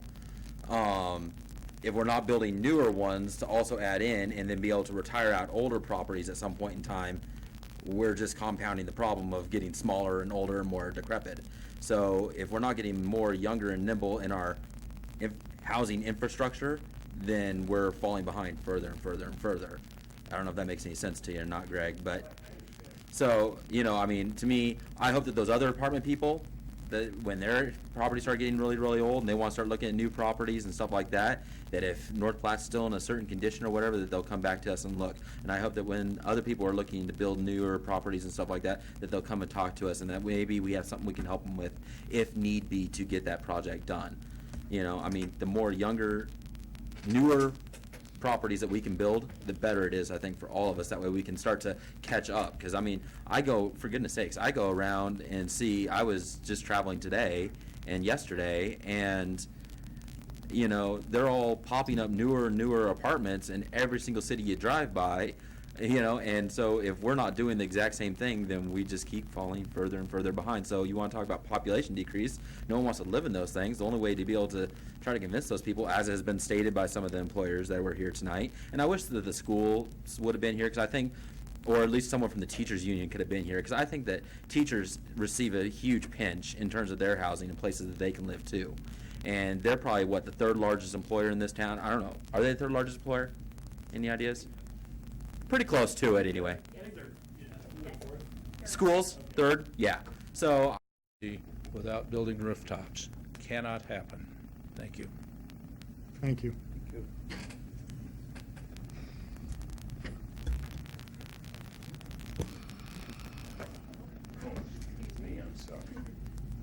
Mark Woods, 902 North Emory. Y'all probably think I'm against development, which couldn't be further from the truth. But it's broken when Mark can't build a place and make money without the government giving him money. Something's wrong. I'm not a genius, but my theory is it's because government's involved in free enterprise. And whenever the government gets involved, prices go up. You know, I hear people, I'm old school. If you offered me TIF to do what I do, go in and rehab, I do like this gentleman, I buy really old crummy houses, I go in, I spend, I don't know, $30,000, gut them, you know, new wiring, new plumbing. When I'm done, they're nice homes.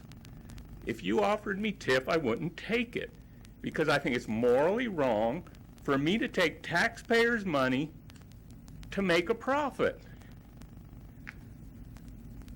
You know, I could have gotten subsidized housing, raising my kids. I was always poor. I never did. I went out and worked harder. It's this whole mindset that nobody can do anything without a government check or help. I guess that's what bothers me the most, why I get so upset. Because it's a road we can't keep going down. You know, you can't give free money and get yourself out of the hole.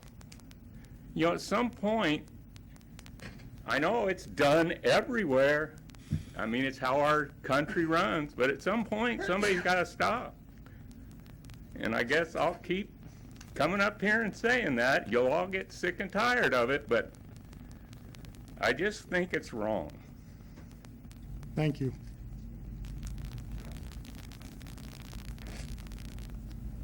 Good evening, Mayor, council members. My name is Crystal Claymore. I'm located at 2530 West Roberts Road. I work for the hospital. My title's long, but basically I'm in charge of population health management. And for those of you that are concerned about our aging population and having enough nurses to care for them, you should be. We are actually in the middle of a huge boom with our Medicare population. We have in the United States over 10,000 people per day aging from the baby boomer population into Medicare. And we do need to have adequate housing. More important, we need to have it because everyone's going to need those nurses to help care for them. We live 10 years longer than we did in the 1960s when Medicare was implemented, and the healthcare demands are growing every day. So I speak on behalf of the hospital, but also major employers in the community to testify that there is a huge need and it's going to continue to get bigger. I also happen to have in my hand the results of our community health needs assessment, which was just recently completed. The population health statistics clearly indicate, referencing that housing study, that there are a significant portion of our houses in North Platte and the surrounding communities that are badly worn and worn out. And I think that these statistics will help to address the concern about out-migration and the need to replace those houses. We have a total of 152 houses that were listed as completely worn out, 596 that are badly worn, and 5,004 that are average build. All of those could be a benefit from doing these home improvement efforts. The last thing I would say is that sadly the county health statistics indicate from a health perspective we have some of the lowest ratings in the state in Lincoln County, and two of the top reasons: housing, transportation, and fear of food inadequacy. So we have a lot of opportunities as a community to continue to grow and to care for our population. Thank you for your support. Thank you, Chris.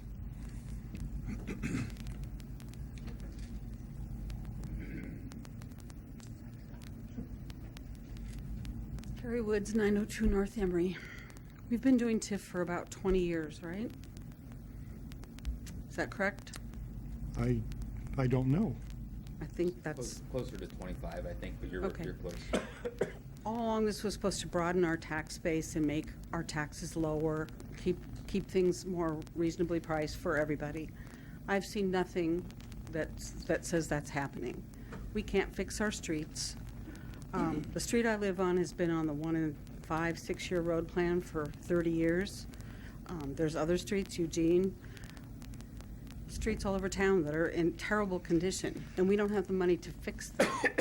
But we're going to forego increased property values, but yet we're supposed to have a bigger tax base that doesn't ever seem to happen. Where's the money coming from to fix our streets for all the increased people that are going to move here? Questions? Nothing? Thank you. Well, I think all of you know the answer because we answered it last night in the work session. It's too bad that some in the audience weren't here to see the presentation last night. What's happened to our tax base since we started the TIP program? We've increased our tax base by $72 million. There's almost 1.5, right currently today, there's $1,350,000 of additional tax receipts due exclusively to the TIF projects that have already been built and are now fully on the tax rolls. I wish people would quit reading the editorials in the newspaper and get their facts from the horse's mouth, not from what they read in the damn paper. Okay, there are people who write editorials in the paper who don't know what they're talking about. They should, but they don't. And they continue to push this false narrative that somehow TIF is a taxpayer subsidy. It's not. It doesn't cost the taxpayers a nickel, not one nickel. Look, I invite the people that are the naysayers, look at the numbers. Look at how TIF works. If you looked at it, you'd realize how foolish that narrative is. We've got 3 projects that are under TIF contracts right now. There's about $250,000 of taxes that will come on the rolls when those bonds are paid off. They're very close. Then we'll have $1.5 million a year of new tax receipts. That doesn't even begin to count the sales tax receipts that Menards has produced, that Hobby Lobbies have produced, that comes to the city to do street repair and other things. I know I've answered this question for each of you in the city council, but I want to make sure that those in the audience understand. If you want the facts, I'll provide them to you, but don't get your facts from the newspaper. No offense to you guys. Thank you. You might mention those letters to the editor, not my editorials.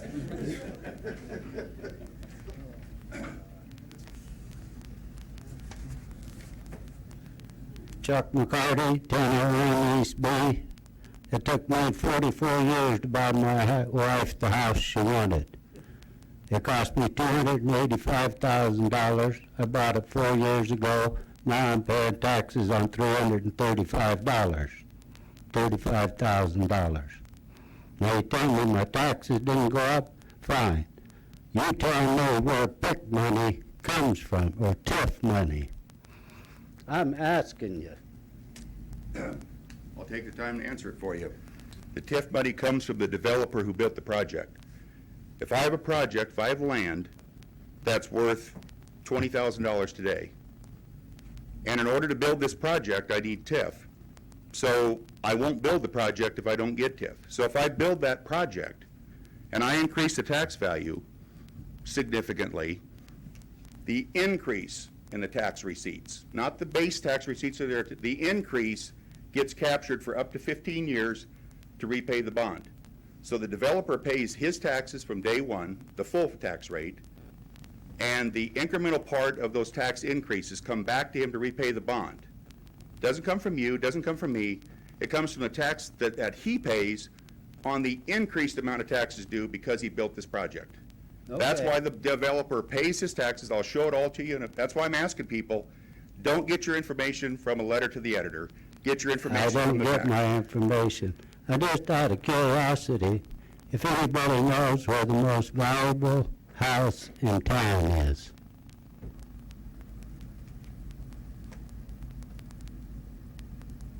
I do. It's a rundown, old farmhouse that is being qualified for TIF increment financing if it gets annexed into the city. As soon as it gets annexed into the city, it will be torn down, burned up, or whatever. The developer will put a big bucket of money in his pocket over a $50 house that we could have burned down and give the fire department some really good training. Now, explain to me that this stuff isn't costing me money. I came over in 1971. I don't have 2 cents in my pocket. I didn't go to work for the right company. They paid me a fair wage. I worked hard. I worked more than 8 hours a day. I worked more than 2,000 hours a year. I spent a lot of time away from home, and no, I didn't work for the railroad. And nobody gave me anything except, gee, your check wasn't any good. So I had to pay an extra $25 and I didn't mind, and nobody cared. I cared, but that wasn't their fault. That wasn't their problem. We lived in a two-bedroom house for them 40 years, and I got absolutely no complaints about doing it. And if you don't know who I am, I don't mind volunteering to help the city cut costs in trivial ways that people think about. When the city needed somebody to cut down overtime during Nebraska land days, every local parade there is, who'd they call? Did they call you? They called me. What did I do? I come up with enough volunteers to take care of it. And now, I just get tired of people wanting something for free, and why, if this program is such a wonderful deal, why are not contractors from North Platte taking advantage of it? Do we need more hotels? We need one bigger hotel. We hosted Vietnam Veterans Reunion here a few years ago. The hotel tore down 65 of the rooms that we needed and we had booked. The adjoining hotels were asked if they would match that the host hotel gave us, and they belligerently said no. And you're telling me that these people need help in building more hotels? If they want to get along, and I like to promote North Platte, and I do my damnedest to do it. But to have somebody tell me that this isn't costing me any money, what is the occupation rate of the duplexes or the apartment buildings that are already built out there where they want to build the new ones? Are they full? I don't know. I believe he said they were 100%. They're 100%? Yes. Okay. Why isn't anybody in North Platte interested in doing the work?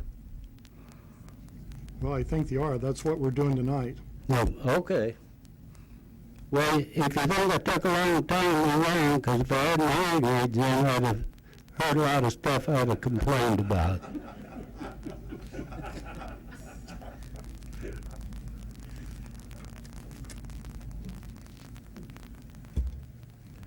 Motion to close. We're still on a Thought I public needed- hearing. Can I make a comment then or not, Doug? No, just so you understand, we're still in a public hearing. Okay, sure. I contacted some real estate agents before the meeting tonight and found that as of the first of the year, we had 84 units, active units for sale in North Platte. Today, we have 132, and 6 of those are duplexes. I talked to one real estate owner here in town that's got a new, relatively new, within the last couple of years, apartment complex, 12 units. It's never been full in 2 years. One landlord had 42 units and they're not full and they don't have a waiting list. I talked to another real estate agent, said they have more houses open for rent and no waiting lists. I'm not trying to refute what any of you folks are saying. Obviously, we talk to different people.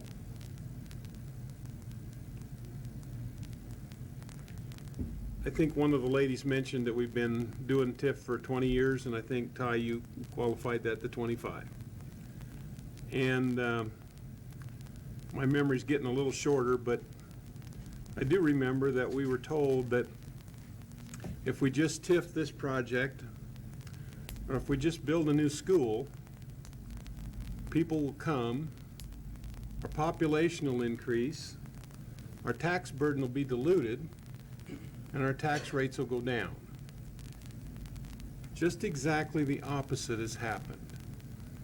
Our tax rates have gone up, maybe not the mill levy, but in real dollars, the tax rates, the dollars have gone up. And our population has declined by almost 1,000 people from 2010 to today. I guess from my perspective, I'm not convinced that government involvement has given us a fair shake. Our country was built on people that were willing to take a risk, and I talked to a gentleman last night that worked real hard and took a risk, and it's paid off. And I admire that.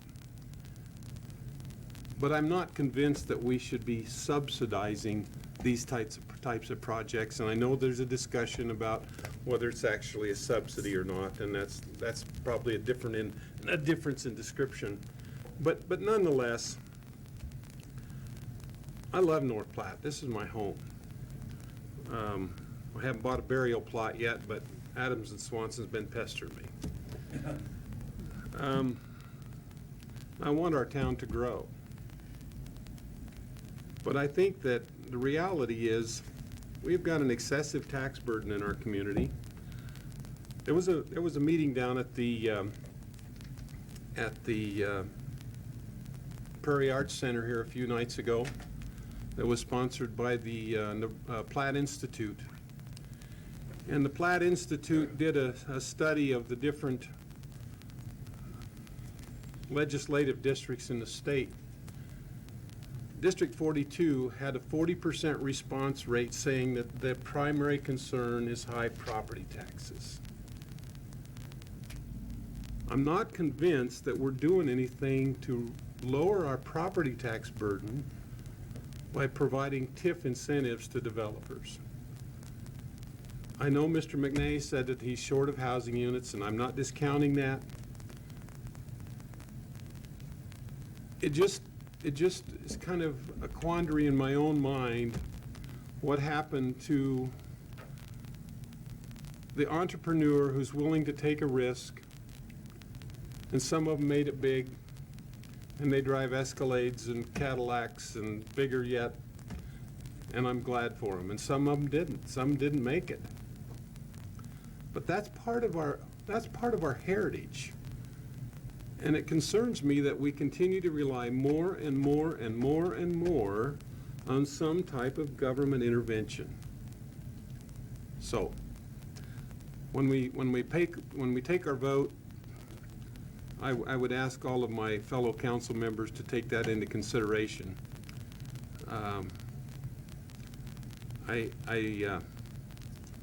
That's all I have to say. Thank you.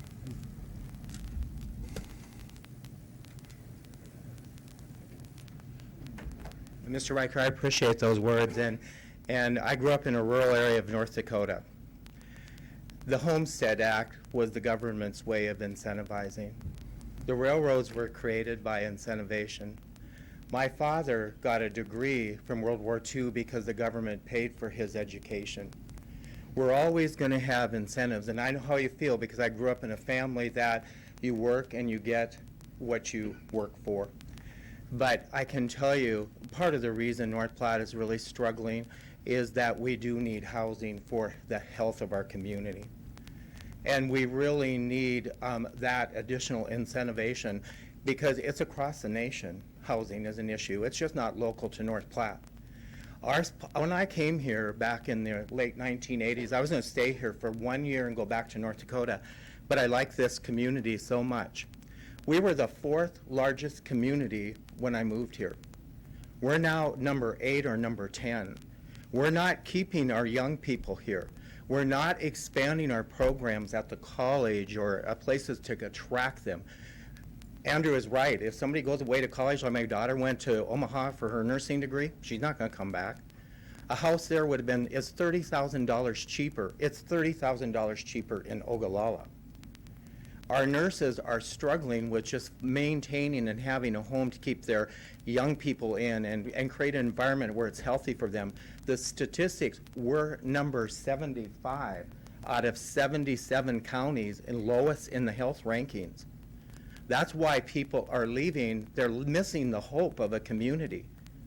And it can't be just the railroad. It has to be diversification. But I need workforce here. We need a strong hospital because we're all going to need it someday. So I know where you're coming from. I hate government subsidies too, the farmers, in order to maintain their farms. My father had farm subsidies for years. And that's just the reality if we want to grow and prosper as a nation. There's wrong subsidies and there's good subsidies. I agree with you. And I don't like taking cash from federal programs either. But Medicare and Medicaid are incentive programs. We only get 50 cents on the dollar for the care that we give each and every one of the citizens in this room. 50 cents of our actual cost is all we get. It's actually 40. I'm sorry, it's actually only 40. So when you talk about incentives, there are all kinds of incentives. And I know I struggle with it too. So I just want to say I respect your opinion and how you feel about the community, and thank you. I'm going to start. You're going to be as sick of me as you are of Jacobson pretty soon. I'm sorry. Ed, I want to speak. Yeah, Ed, I want to speak from my heart. I have done probably close to 300 TIF projects in the state, in 80 communities. I've had people come up to me and say, "Mister, can you help us keep our grocery store open? Will TIF do that?" What I tell people when I do presentations on economic development and how to keep communities alive, I tell them that one of my favorite pastimes is canoeing. And if you sit in your canoe out on this lovely threaded river, you're going to sit there and see lots of pretty things go by. And if you sit in North Platte in your canoe and don't paddle, you're going to see lots of pretty things go by. Young people, housing, retail, schools, that health care, that beautiful hospital that you've got, all of your population. TIF is a paddle. It is not a panacea. I know that it bothers you fundamentally that the free market's not taking care of it. But I would put this in your lap. I believe your job is to turn this community over at the end of your term in better condition than when you took it.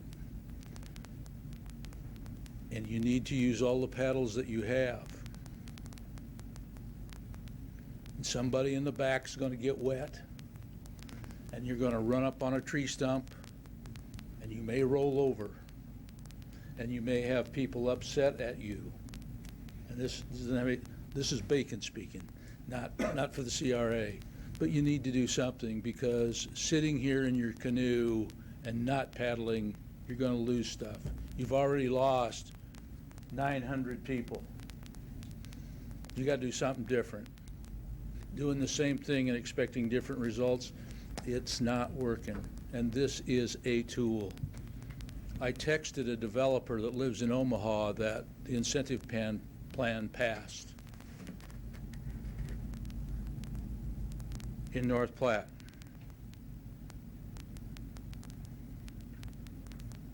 This was his response. We can do some good things in that community. I hope so. Thank you. I got a quick comment. I spent a couple years on the Nebraska Bankers Association's task force that was dedicated to nothing but this housing conundrum, and it is a conundrum. There's no easy answer, but there's a story that I'll share with you really quick that I forgot, because to me it really sums up the problem. We were sitting in this conference and the speaker said,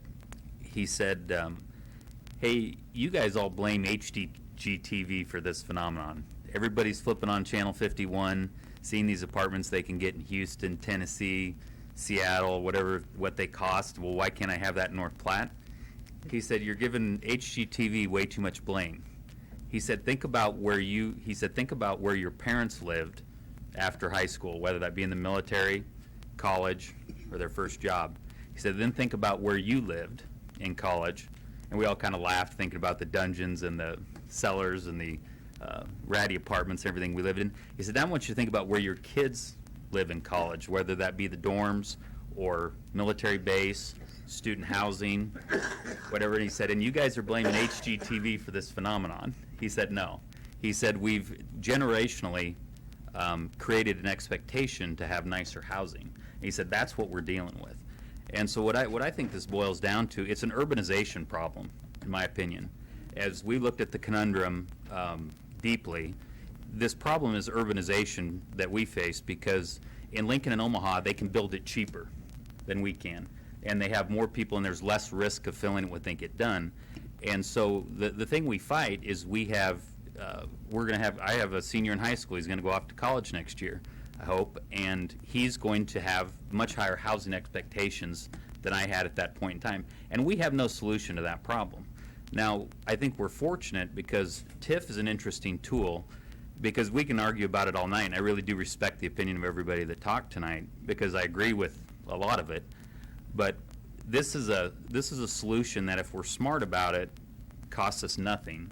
We have complete local control, and we have a mayor-appointed committee that are experts on this, who scrub these applications to determine if they think they're proper and right. And we don't even see the 3/4 of the applications that they don't even get to us. And so I think we just need to remember all those things. But at the end of the day, I don't feel like we have many other answers to get new housing. And it's been at least 20 years since a larger apartment building was built in this town.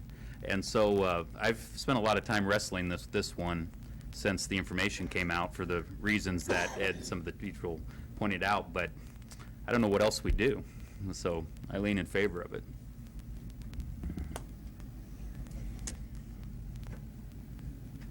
Motion to close public hearing. Second it. Wait. Gosh, I almost got up too. I would. Wait, Paul. I was gonna say, I have an old grain bin on the property that I've had here before. Can I just Yes. Yeah, don't vote no on that, please. Sorry. Oh, you did vote no. I did vote no. Well, it still passes, so that motion, public hearing has been closed. And we're still on number 15. I move that we adopt a resolution by the City of North Platte Planning Commission recommending approval of a redevelopment of the City of North Platte regarding the Schultz PP Development LLC Workforce Housing Redevelopment Plan of the City of North Platte for property described as Lot 2 Schultz subdivision of the City of North Platte, Lincoln County, Nebraska, pursuant to the Nebraska Community Development Law. That includes a provision regarding the approval of a conditional use permit for multiple family dwelling. I'll second. Thank you. Somebody already. Thank-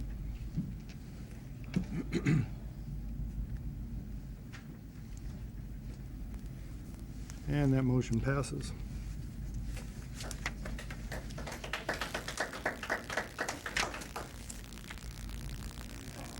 All right, item number Thanks for putting this earlier on the agenda. Is that why I ended up at 29? All right, item number 16, third and final reading of ordinance number 4010, to adopt recommendation by the North Platte Planning Commission regarding annexation of a tract of land located in Section 9, Township 13, North, Range 30, west of the 6th PM. Yes, please. An ordinance of the mayor and council of the city of North Platte, Lincoln County, Nebraska, including within the corporate limits of the city of North Platte, a tract of land in Section 9, Township 13 North, Range 30 west of the 6 PM, Lincoln County, Nebraska. Repealing all ordinances in conflict herewith, providing for the effective date and publication thereof. Move that we approve on third and final reading ordinance number 4010 to adopt recommendations by the North Platte Planning Commission regarding annexation of a tract of land located in Section 9, Township 13 North, Range 30 west of the 6 PM, Lincoln County, Nebraska. Second.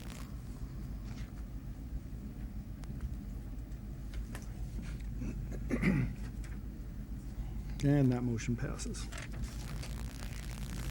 All right, item number 17, accept and authorize mayor to sign agreement ZL 1904 with the Nebraska Department of Transportation for project number ELEC-83-2, parentheses 1035.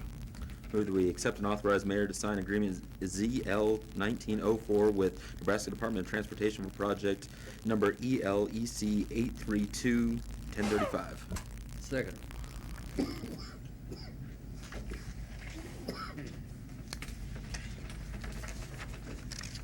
And that motion passes.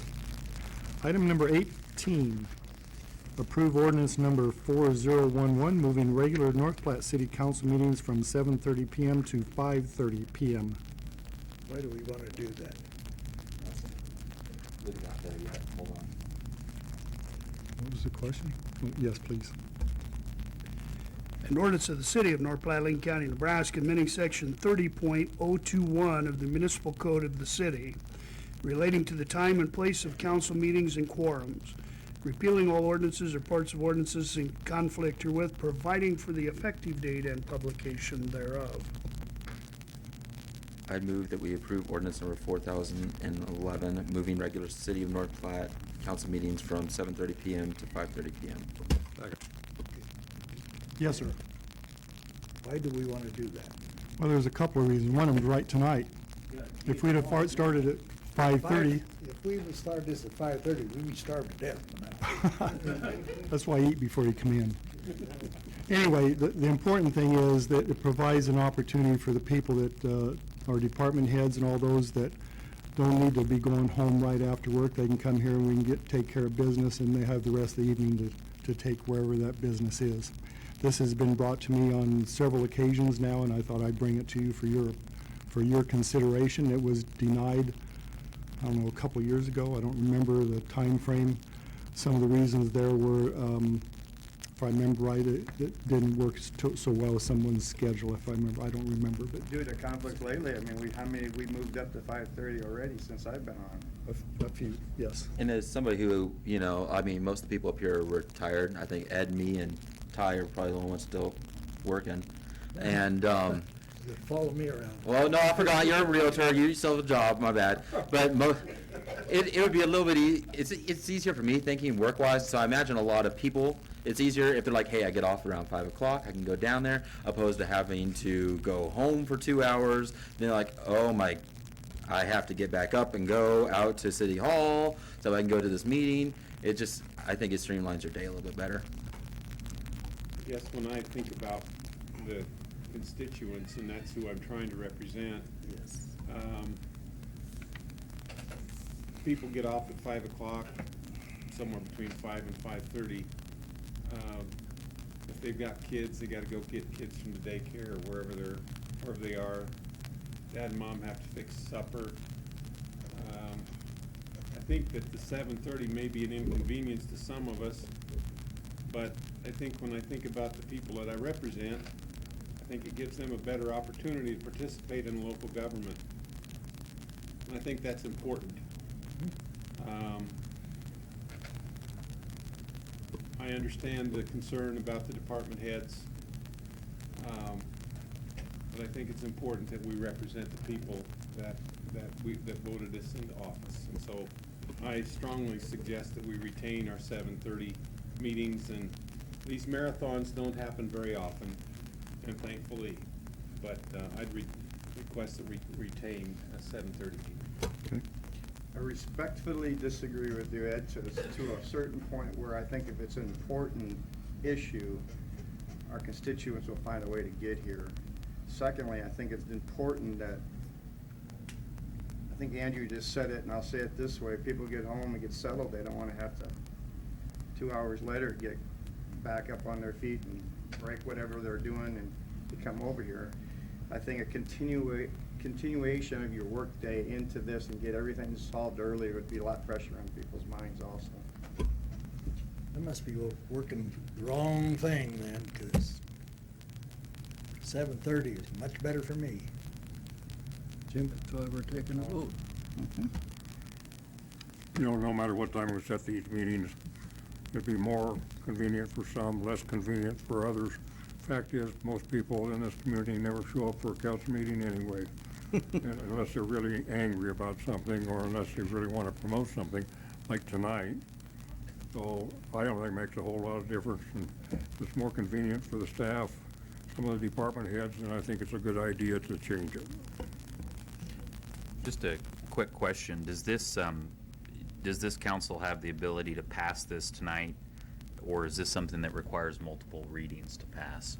It would take 3 readings to pass, because it is an ordinance that sets that out. And if I remember Andrew's motion, it was simply to pass it on first reading. I didn't suspend because I don't know. The difference between now and, you know, the first meeting in September, next fiscal year is about when it would start. I mean, we have a bunch of meetings between now and then anyway.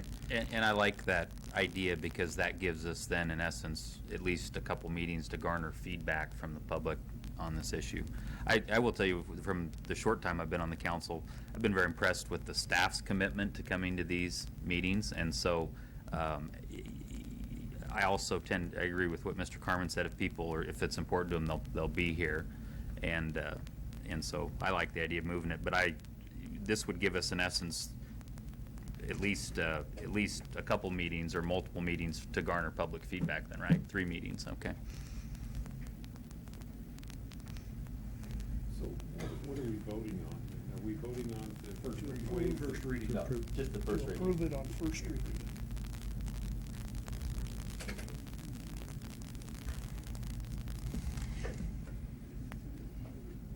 And the motion passes. All right, item number 19.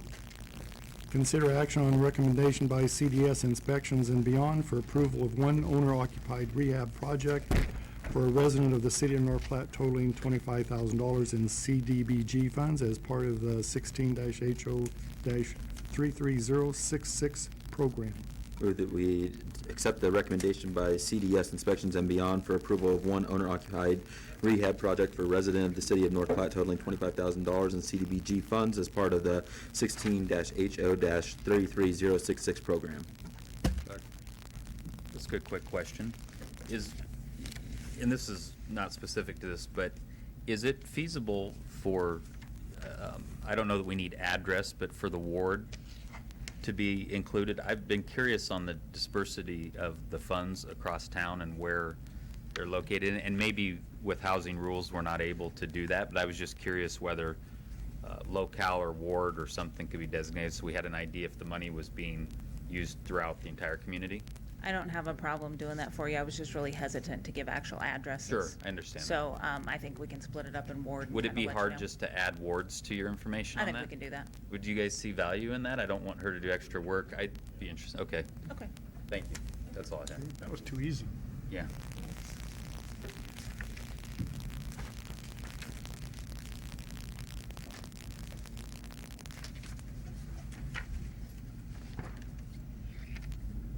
Motion passes. And item number 20. Approve ordinance number 4012, creating sanitary sewer extension District 349 to include the south 280 feet of the west 40 feet of the Doctor's second replat, a consolidation of the lots 2 and 3 of Doctor's subdivision in section 17, township 13, north range 30 west of the 6th PM, Lincoln County, Nebraska, and a tract described as follows, beginning at the northeast corner of Lot 1, Otter Second Subdivision of a part Tract B, correction of Majors replat in the east one half of Section 18, north Ship 13 north, range 30 west of the 6th PM, Lincoln County, Nebraska, thence north 00 degrees, 50 feet, 28 east, a distance of 230 feet, thence once west 150 perpendicular to the last course, thence S00 50 28 west, a distance of 230 feet, thence east of 150 perpendicular to the last course to the point of the beginning, and the east 150 feet, Lot 1, Otter Second Subdivision of Tract B, correction of Majors replat in the east one half of Section 18, Township 13 north, range 30 west of the 6th PM, Lincoln County, Nebraska, and the east 150 feet of Lot 2, Otter First Subdivision of Tract B, correction of Majors replat in the east half of Section 18, Township 13 north, range 30 west of the 6th PM, Lincoln County, Nebraska. Please don't ask me to read that again. Move that we approve, Yes, please. An ordinance for the creation of sanitary sewer extension district number 349 within 1 mile of the corporate limits of the city of North Platte, Lincoln County, Nebraska. Establishing the outer boundaries of the district, designating the size, location, and terminal points, and referring to plans, specifications, and estimates of the city engineer in connection therewith on file with the city clerk. Move that we suspend the rules requiring 3 separate readings on ordinance number 4012. Second.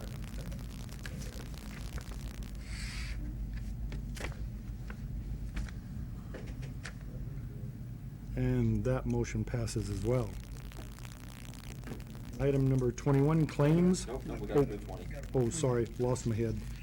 move that we approve ordinance number 412 as read by both the mayor and the city administrator.